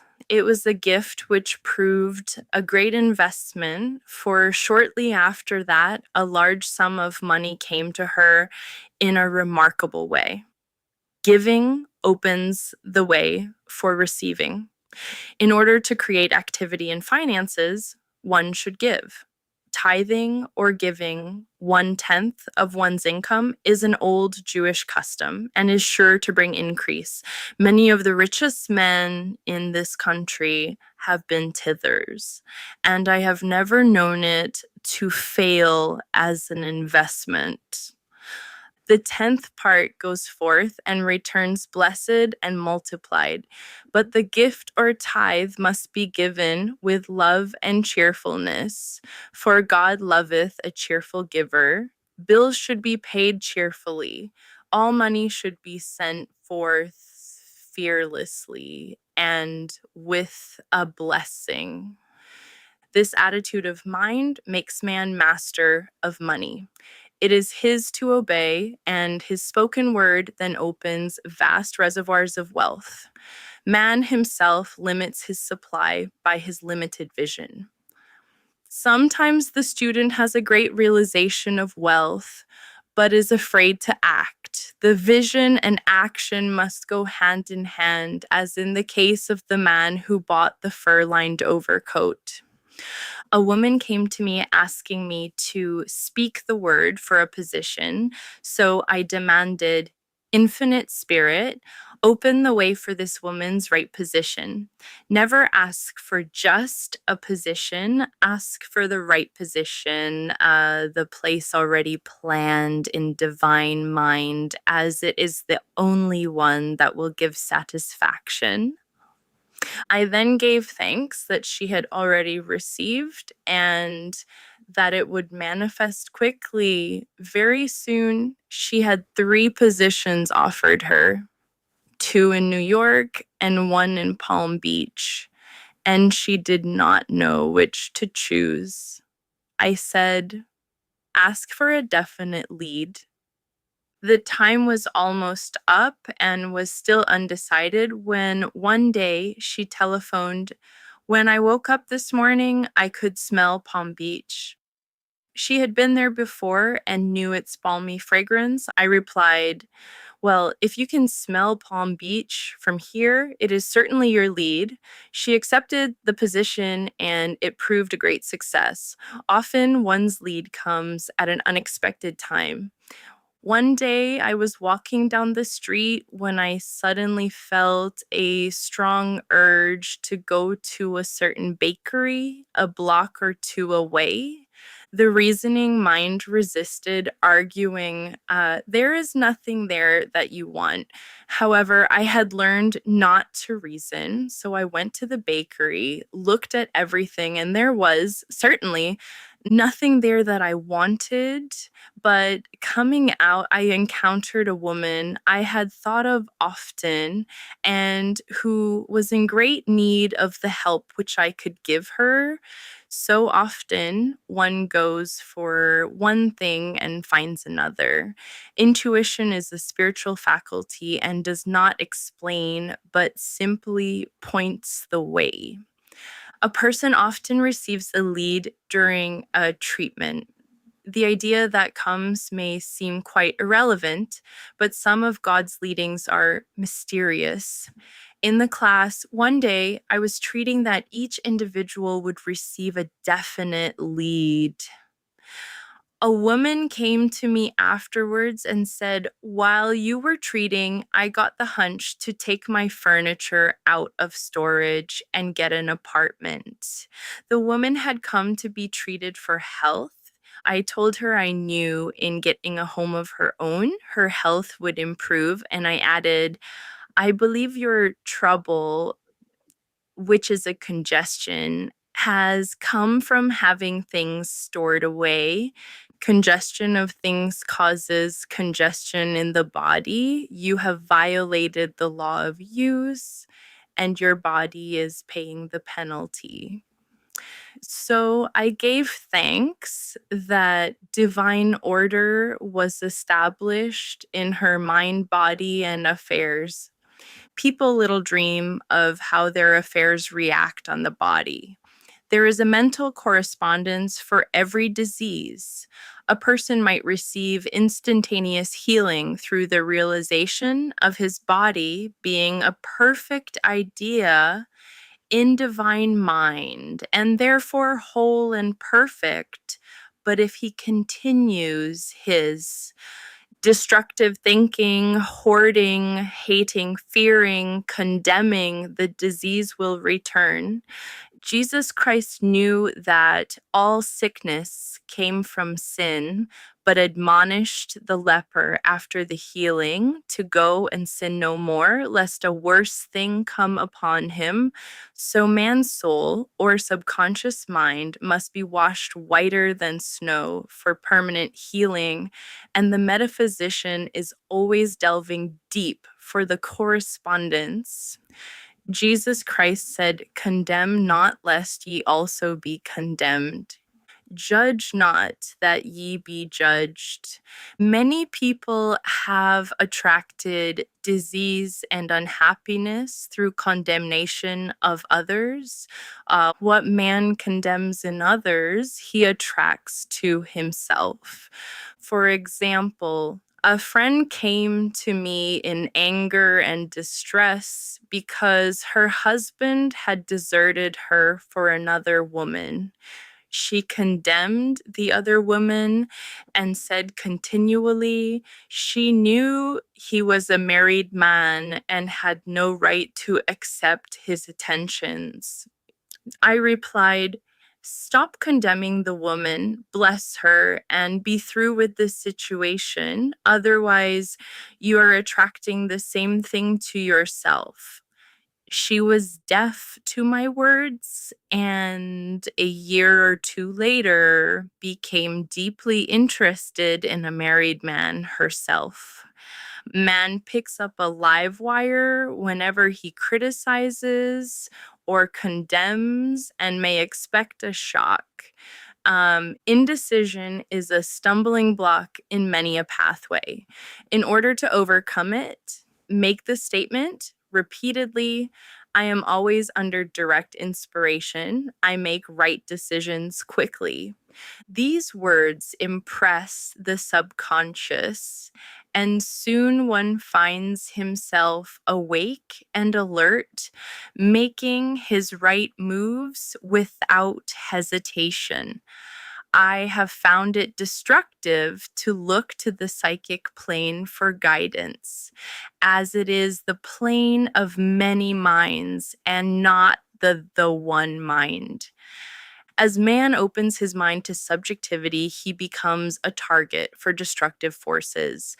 The psychic plane is the result of man's mortal thought and is on the plane of opposites. He may receive either good or bad messages. The science of numbers and the reading of horoscopes keep man down on the mental or mortal plane, for they deal only with the karmic path.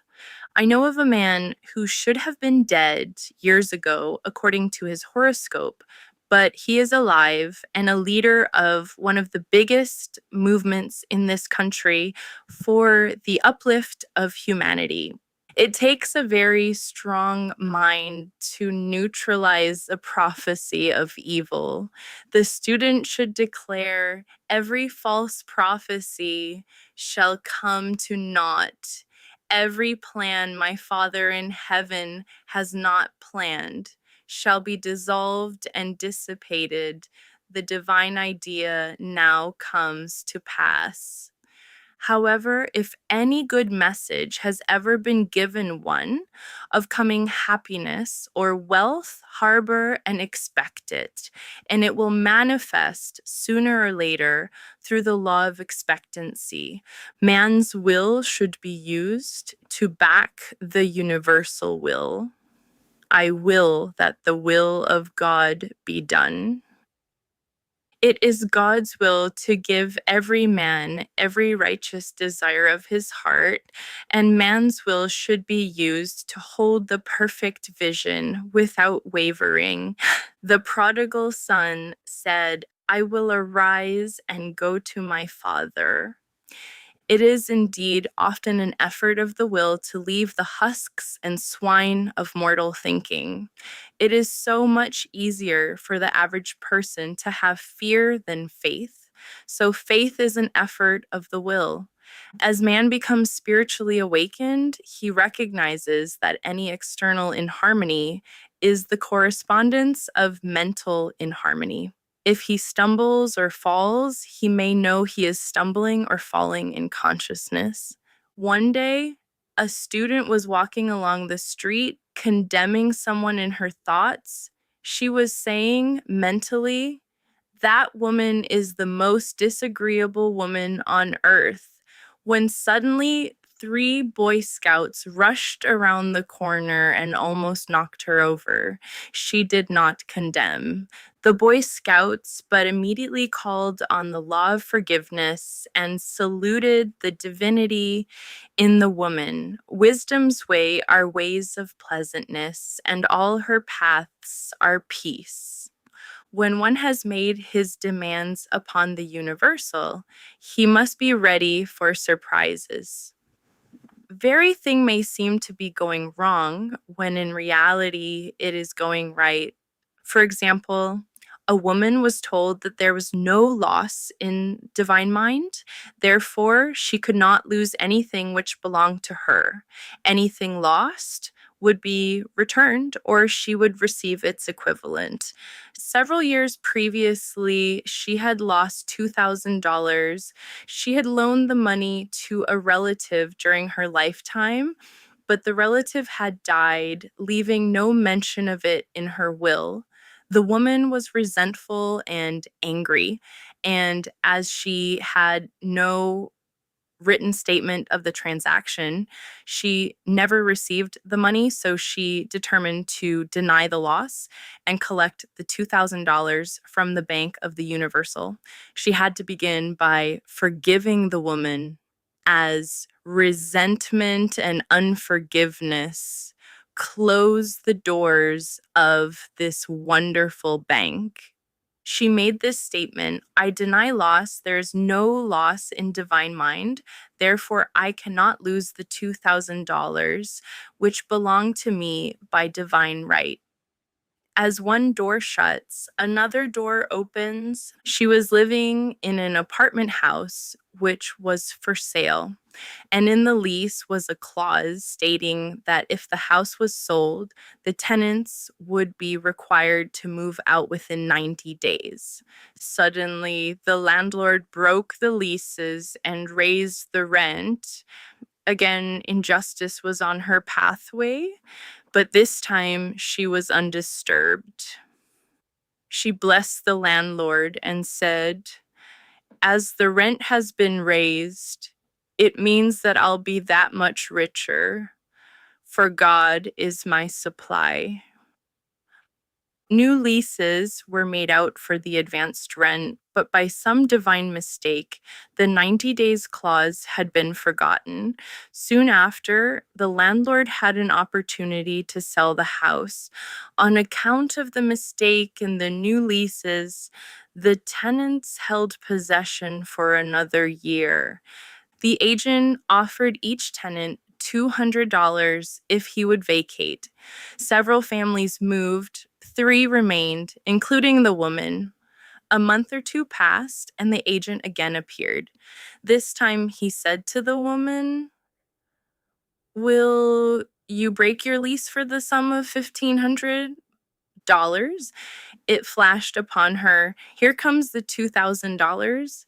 She remembered having said to friends in the house, "We will all act together if anything more is said about leaving." So her lead was to consult her friends. These friends said, "Well, if they have offered you 1,500, they will certainly give 2,000." So she received a check for $2,000 for giving up the apartment. It was certainly a remarkable working of the law, and the apparent injustice was merely opening the way for her demonstration. It proved that there is no loss. And when man takes his spiritual stand, he collects all that is his from this great reservoir of good. "I will restore to you the years the locusts have eaten." The locusts are the doubts, fears, assentments, and regrets of mortal thinking. These adverse thoughts alone rob man, for no man gives to himself but himself, and no man takes away from himself but himself. Man is here to prove God and to bear witness to the truth, and he can only prove God by bringing plenty out of lack and justice out of injustice. "Prove me now herewith, saith the Lord of hosts, if I will not open you the windows of heaven and pour out a blessing that there shall not be room enough to receive it." Perfect self expression, or the divine design. No wind can drive my bark astray, nor change the tide of destiny. There is for each man perfect self expression. There is a place which he is to fill and no one else can fill, something which he is to do, which no one else can do. It is his destiny. This achievement is held, a perfect idea in divine mind, awaiting man's recognition. As the imaging faculty is the creative faculty, it is necessary for man to see the idea before it can manifest. So, man's highest demand is for the divine design of his life. He may not have the faintest conception of what it is, for there is possibly some marvelous talent hidden deep within him. His demand should be, "Infinite Spirit, open the way for the divine design of my life to manifest. Let the genius within me now be released. Let me see clearly the perfect plan." The perfect plan includes health, wealth, love, and perfect self expression. This is the square of life which brings perfect happiness. When one has made this demand, he may find great changes taking place in his life, for nearly every man has wandered far from the divine design. I know in one woman's case, it was as though a cyclone had struck her affairs, but readjustments came quickly, and new and wonderful conditions took the place of old ones. Perfect self expression will never be labor, but of such absorbing interest that it will seem almost like play. The student knows also, as man comes into the world financed by God, the supply needed for his perfect self expression will be at hand. Many a genius has struggled for years with the problem of supply when his spoken word and faith would have released quickly the necessary funds. For example, after the class, one day a man came to me and handed me a cent. He said, "I have just 7 cents in the world, and I'm going to give you one. For I have faith in the power of your spoken word. I want you to speak the word for my perfect self expression and prosperity." I spoke the word and did not see him again until a year later. He came in one day, successful and happy, with a roll of yellow bills in his pocket. He said, "Immediately after you spoke the word, I had a position offered me in a distant city and am now demonstrating health, happiness, and supply." A woman's perfect self expression may be in becoming a perfect wife, a perfect mother, a perfect homemaker, and not necessarily in having a public career. Demand definite leads, and the way will be made easy and successful. One should not visualize or force a mental picture. When he demands the divine design to come into his conscious mind, he will receive flashes of inspiration and begin to see himself making some great accomplishment. This is the picture or idea he must hold without wavering. The thing man seeks is seeking him. The telephone was seeking Bell. Parents should never force careers and professions upon their children. With a knowledge of spiritual truth, the divine plan could be spoken for early in childhood or prenatally. A prenatal treatment should be: let the God in this child have perfect expression. Let the divine design of his mind, body, and affairs be made manifest throughout his life, throughout eternity. God's will be done, not man's. God's pattern, not man's pattern, is the command we find running through all the scriptures. And the Bible is a book dealing with the science of the mind.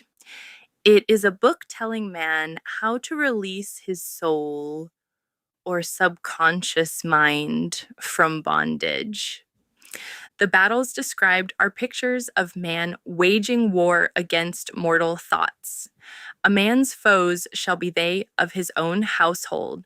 Every man is Jehoshaphat, and every man is David, who slays Goliath, mortal thinking, with the little white stone, faith.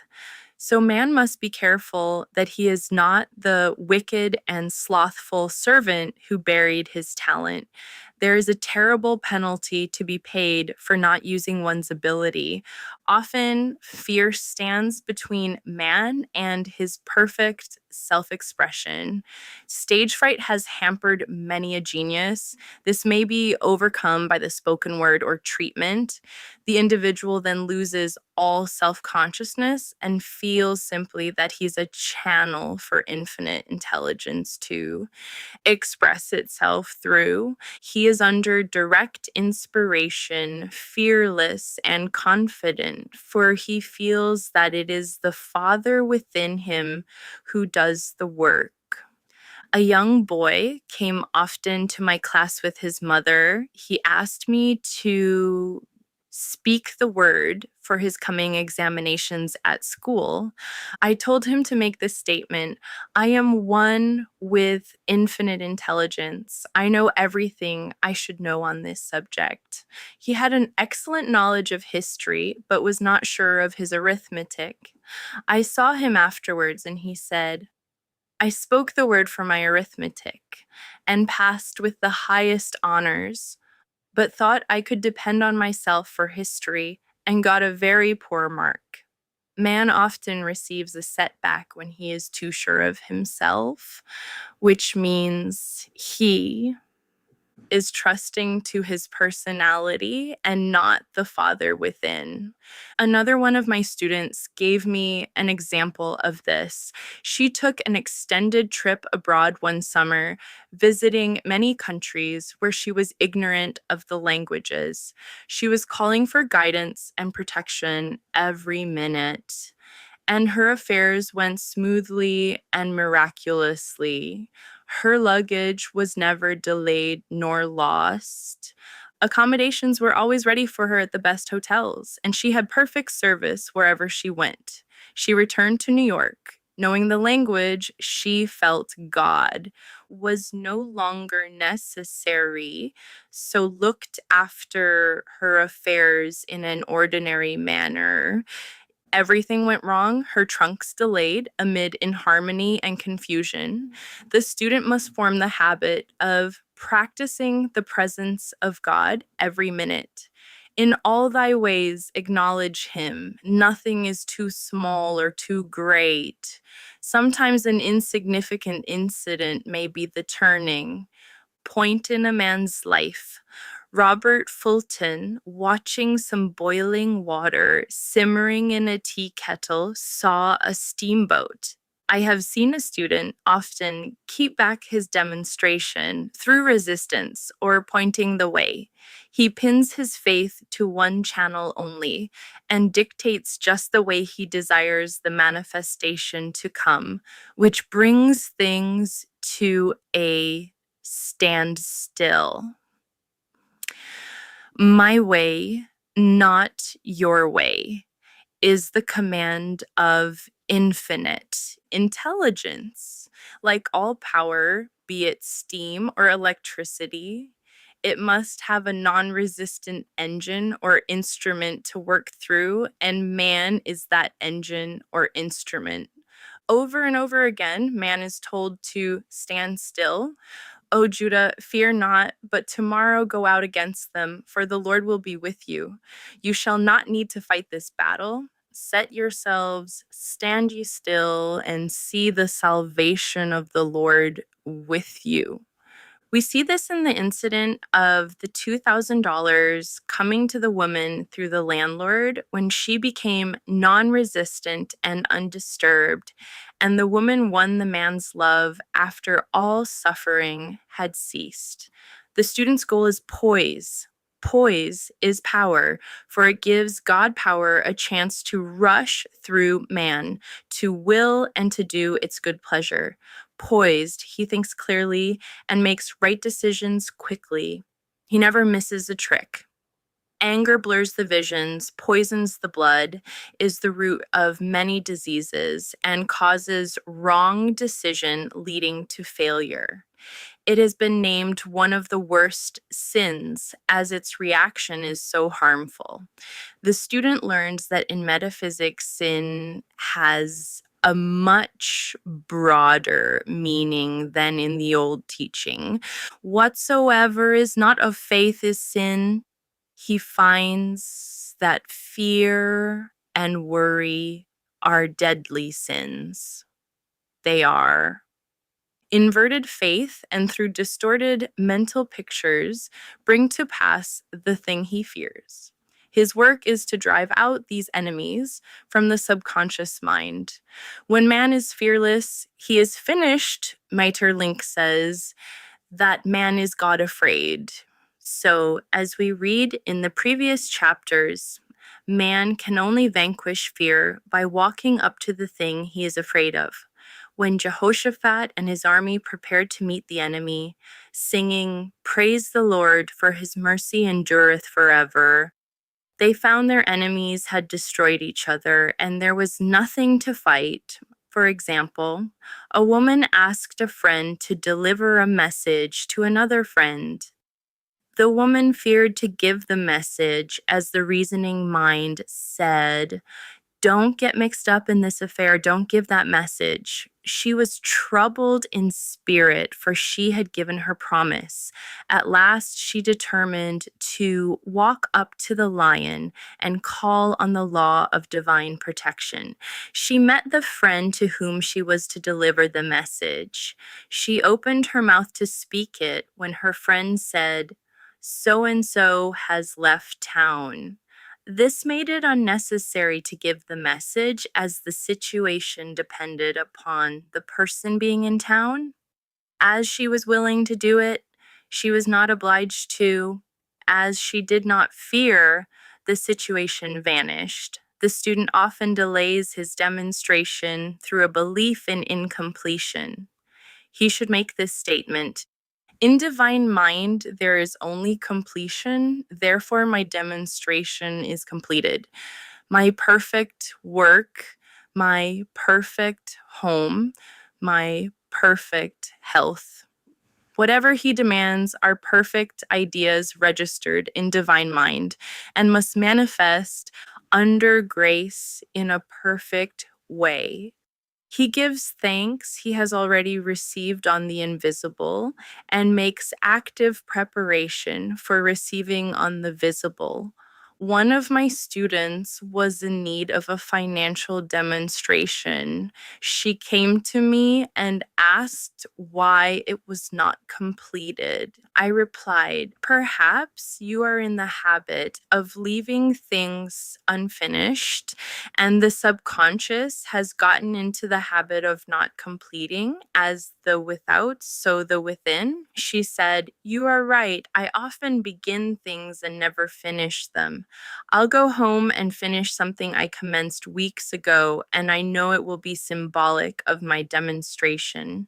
So she sewed assiduously, and the article was soon completed.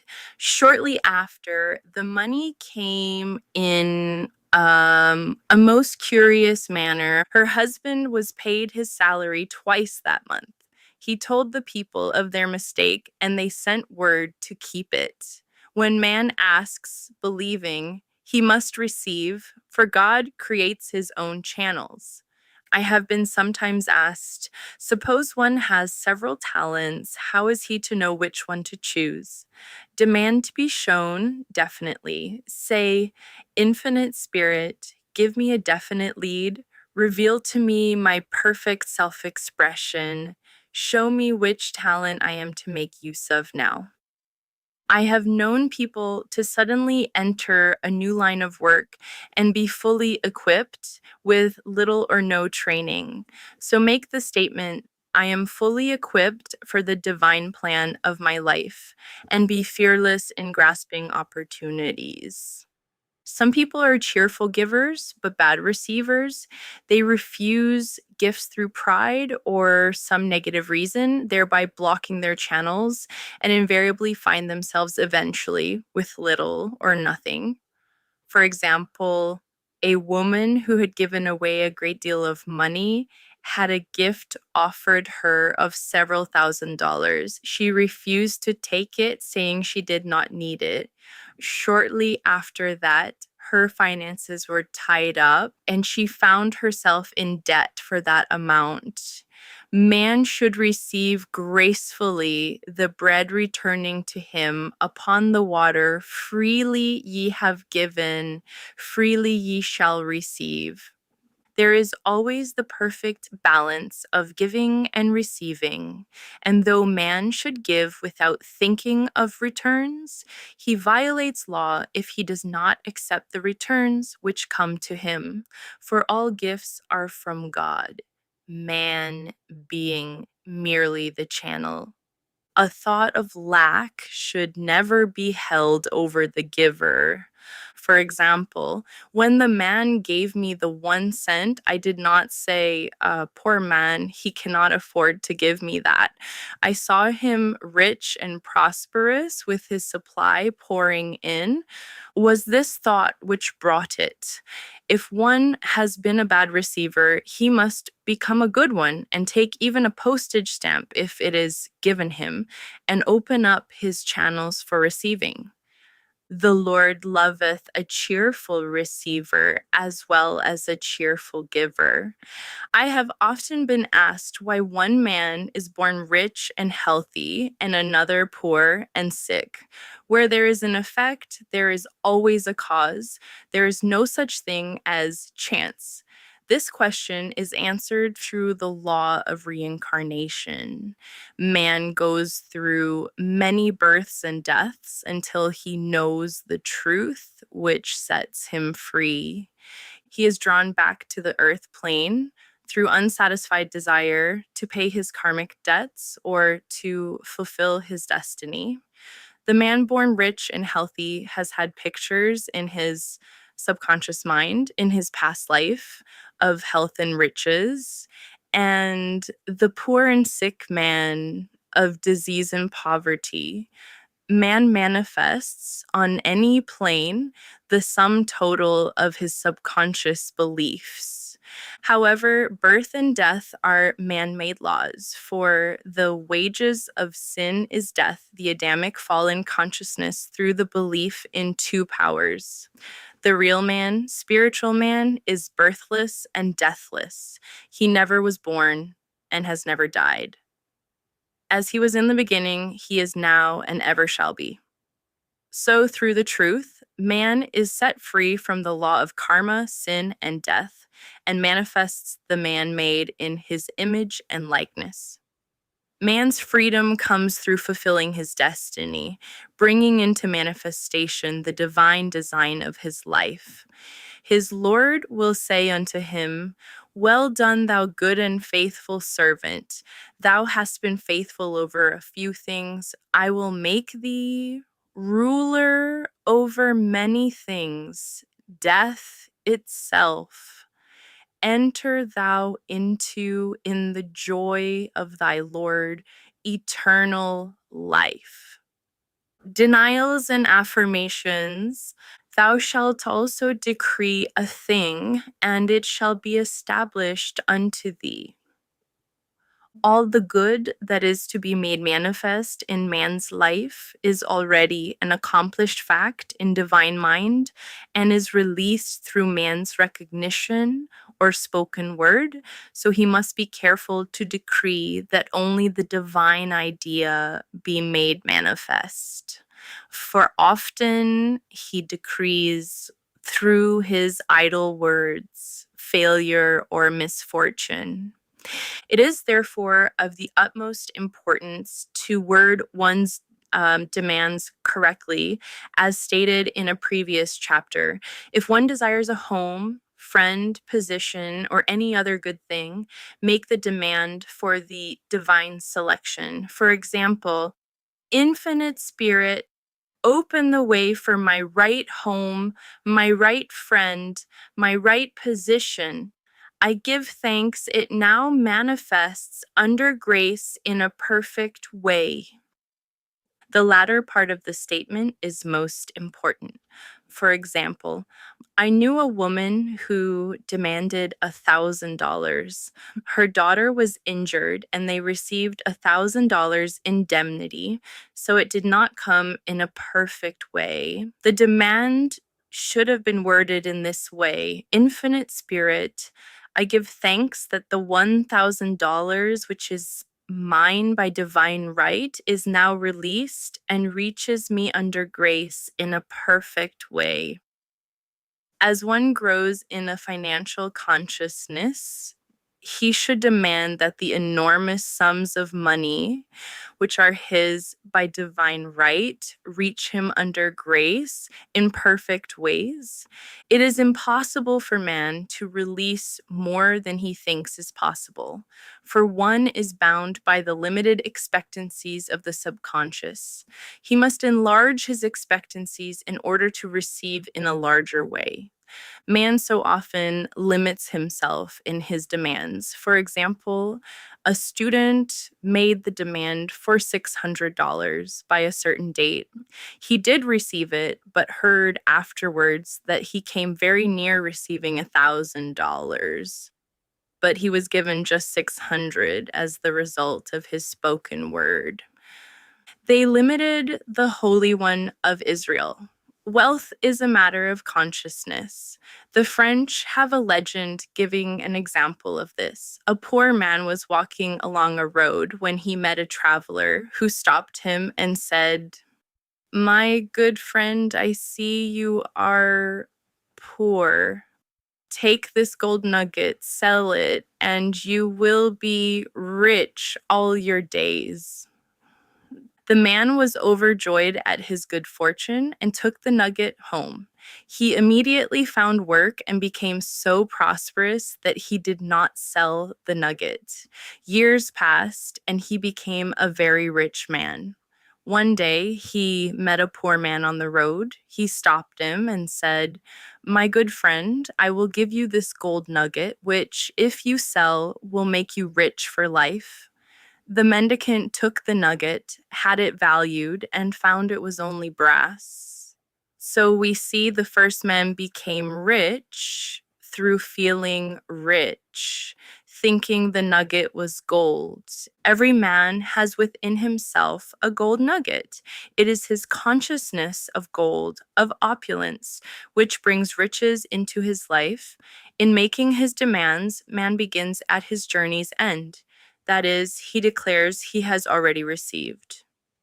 Before ye call, I shall answer. Continually affirming establishes the belief in the subconscious. It would not be necessary to make an affirmation more than once if one had perfect faith. One should not plead or supplicate, but give thanks repeatedly that he has received. The desert shall rejoice and blossom as the rose. This rejoicing, while yet in the desert, state of consciousness opens the way for release. The Lord's Prayer is in the form of command and demand. Give us this day our daily bread, and forgive us our debts as we forgive our debtors, and ends in praise. For thine is the kingdom, and the power, and the glory, forever. Amen. Concerning the works of my hands, command ye me. So prayer is command and demand, praise and thanksgiving. The student's work is in making himself believe that with God, all things are possible. This is easy enough to state in the abstract, but a little more difficult when confronted with a problem. For example, it was necessary for a woman to demonstrate a large sum of money within a stated time. She knew she must do something to get a realization, for realization is manifestation, and demanded a lead. She was walking through a department store when she saw a very beautiful pink enamel paper cutter. She felt the pull towards it. The thought came, I haven't a paper cutter good enough to open letters containing large checks. So she bought the paper cutter, which the reasoning mind would have called an extravagance. When she held it in her hand, she had a flash of a picture of herself opening an envelope containing a large check. And in a few weeks, she received the money. The pink paper cutter was her bridge of active faith. Many stories are told of the power of the subconscious when directed in faith. For example, a man was spending the night in a farmhouse. The windows of the room had been nailed down, and in the middle of the night, he felt suffocated and made his way in the dark to the window. He could not open it, so he smashed the pane with his fist, drew in drafts of fine, fresh air, and had a wonderful night's sleep. The next morning, he found he had smashed the glass of a bookcase, and the window had remained closed during the whole night. He had supplied himself with oxygen simply by his thought of oxygen. When a student starts out to demonstrate, he should never turn back. Let not that man who wavers think that he shall receive anything of the Lord. A colored student once made this wonderful statement. When I asks the Father for anything, I puts my foot down and I says, Father, I'll take nothing less than I've asked for, but more. So man should never compromise. Having done all stand. This is sometimes the most difficult time of demonstrating. The temptation comes to give up, to turn back, to compromise. He also serves who only stands and waits. Demonstrations often come at the 11th hour because man then lets go, that is, stops reasoning, and infinite intelligence has a chance to work. Man's dreary desires are answered drearily, and his impatient desires, long delayed or violently fulfilled. For example, a woman asked me why it was she was constantly losing or breaking her glasses. We found she often said to herself and others, with vexation, I wish I could get rid of my glasses. So her impatient desire was violently fulfilled. What she should have demanded was perfect eyesight, but what she registered in the subconscious was simply the impatient desire to be rid of her glasses, so they were continually being broken or lost.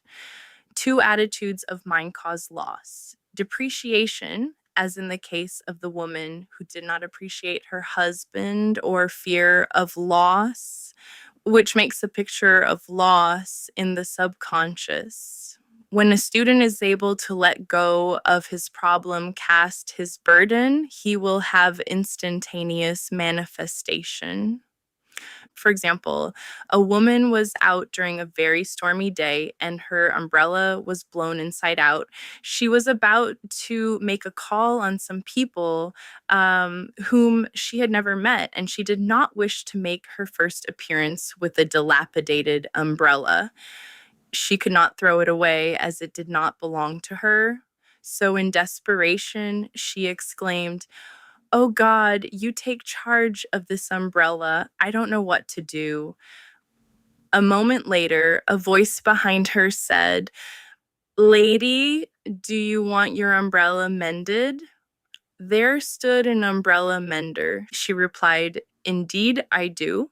The man mended the umbrella while she went into the house to pay her call. And when she returned, she had a good umbrella. So there is always an umbrella mender at hand on men's pathway when one puts the umbrella or situation in God's hands. One should always follow a denial with an affirmation. For example, I was called on the phone late one night to treat a man whom I had never seen. He was apparently very ill. I made the statement, "I deny this appearance of disease. It is unreal, therefore cannot register in his consciousness. This man is a perfect idea in divine mind, pure substance, expressing perfection. There is no time or space in divine mind. Therefore, the word reaches instantly its destination and does not return void." I have treated patients in Europe and have found that the result was instantaneous. I am asked so often the difference between visualizing and visioning. Visualizing is a mental process governed by the reasoning or conscious mind. Visioning is a spiritual process governed by intuition or the superconscious mind. The student should train his mind to receive these flashes of inspiration and work out the divine pictures through definite leads. When a man can say, "I desire only that which God desires for me," his false desires fade from the consciousness, and a new set of blueprints are given him by the master architect, the God within. God's plan for each man transcends the limitation of the reasoning mind and is always the square of life, containing health, wealth, love, and perfect self expression. Many a man is building for himself in imagination a bungalow when he should be building a palace. If a student tries to force a demonstration through the reasoning mind, he brings it to a standstill. "I will hasten it," saith the Lord. He should act only through intuition or definite leads. Rest in the Lord and wait patiently. Trust also in him, and he will bring it to pass.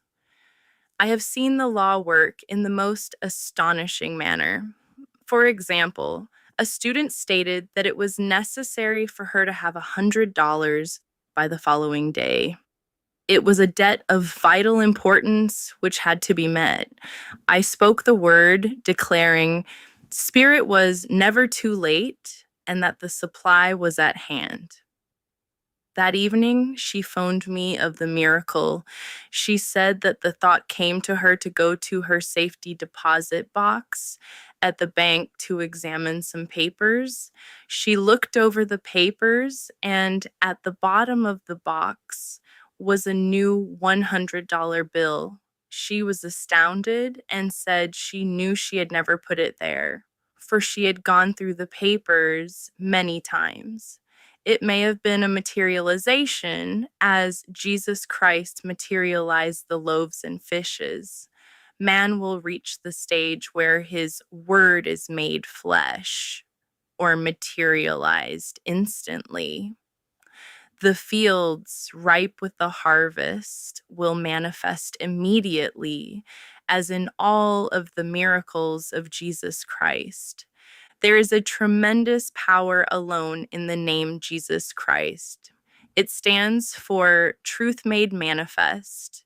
He said, "Whatsoever ye ask the Father in my name, he will give it to you." The power of this name raises the student into the fourth dimension, where he is freed from all astral and psychic influences, and he becomes unconditioned and absolute, as God Himself is unconditioned and absolute. I have seen many healings accomplished by using the words, "In the name of Jesus Christ." Christ was both person and principle, and the Christ within each man is his Redeemer and salvation. The Christ within is his own fourth dimensional self, the man made in God's image and likeness. This is the self which has never failed, never known sickness or sorrow, was never born, and has never died. It is the resurrection and the life of each man. No man cometh to the Father save by the Son means that God, the universal, working on the plane of the particular, becomes the Christ in man. And the Holy Ghost means God in action. So daily, man is manifesting the Trinity of Father, Son, and Holy Ghost. Man should make an art of thinking. The master thinker is an artist and is careful to paint only the divine designs upon the canvas of his mind. And he paints these pictures with masterly strokes of power and decision, having perfect faith that there is no power to mar their perfection and that they shall manifest in his life the ideal made real. All power is given man through right thinking to bring his heaven upon his earth, and this is the goal of the game of life. The simple rules are fearless faith, non resistance, and love. May each reader be now freed from that thing which has held him in bondage through the ages, standing between him and his own, and know the truth which makes him free, free to fulfill his destiny, to bring into manifestation the divine design of his life, health, wealth, love, and perfect self expression. Be ye transformed by the renewing of your mind. Denials and affirmations for prosperity. God is my unfailing supply, and large sums of money come to me quickly, under grace, in perfect ways, for right conditions.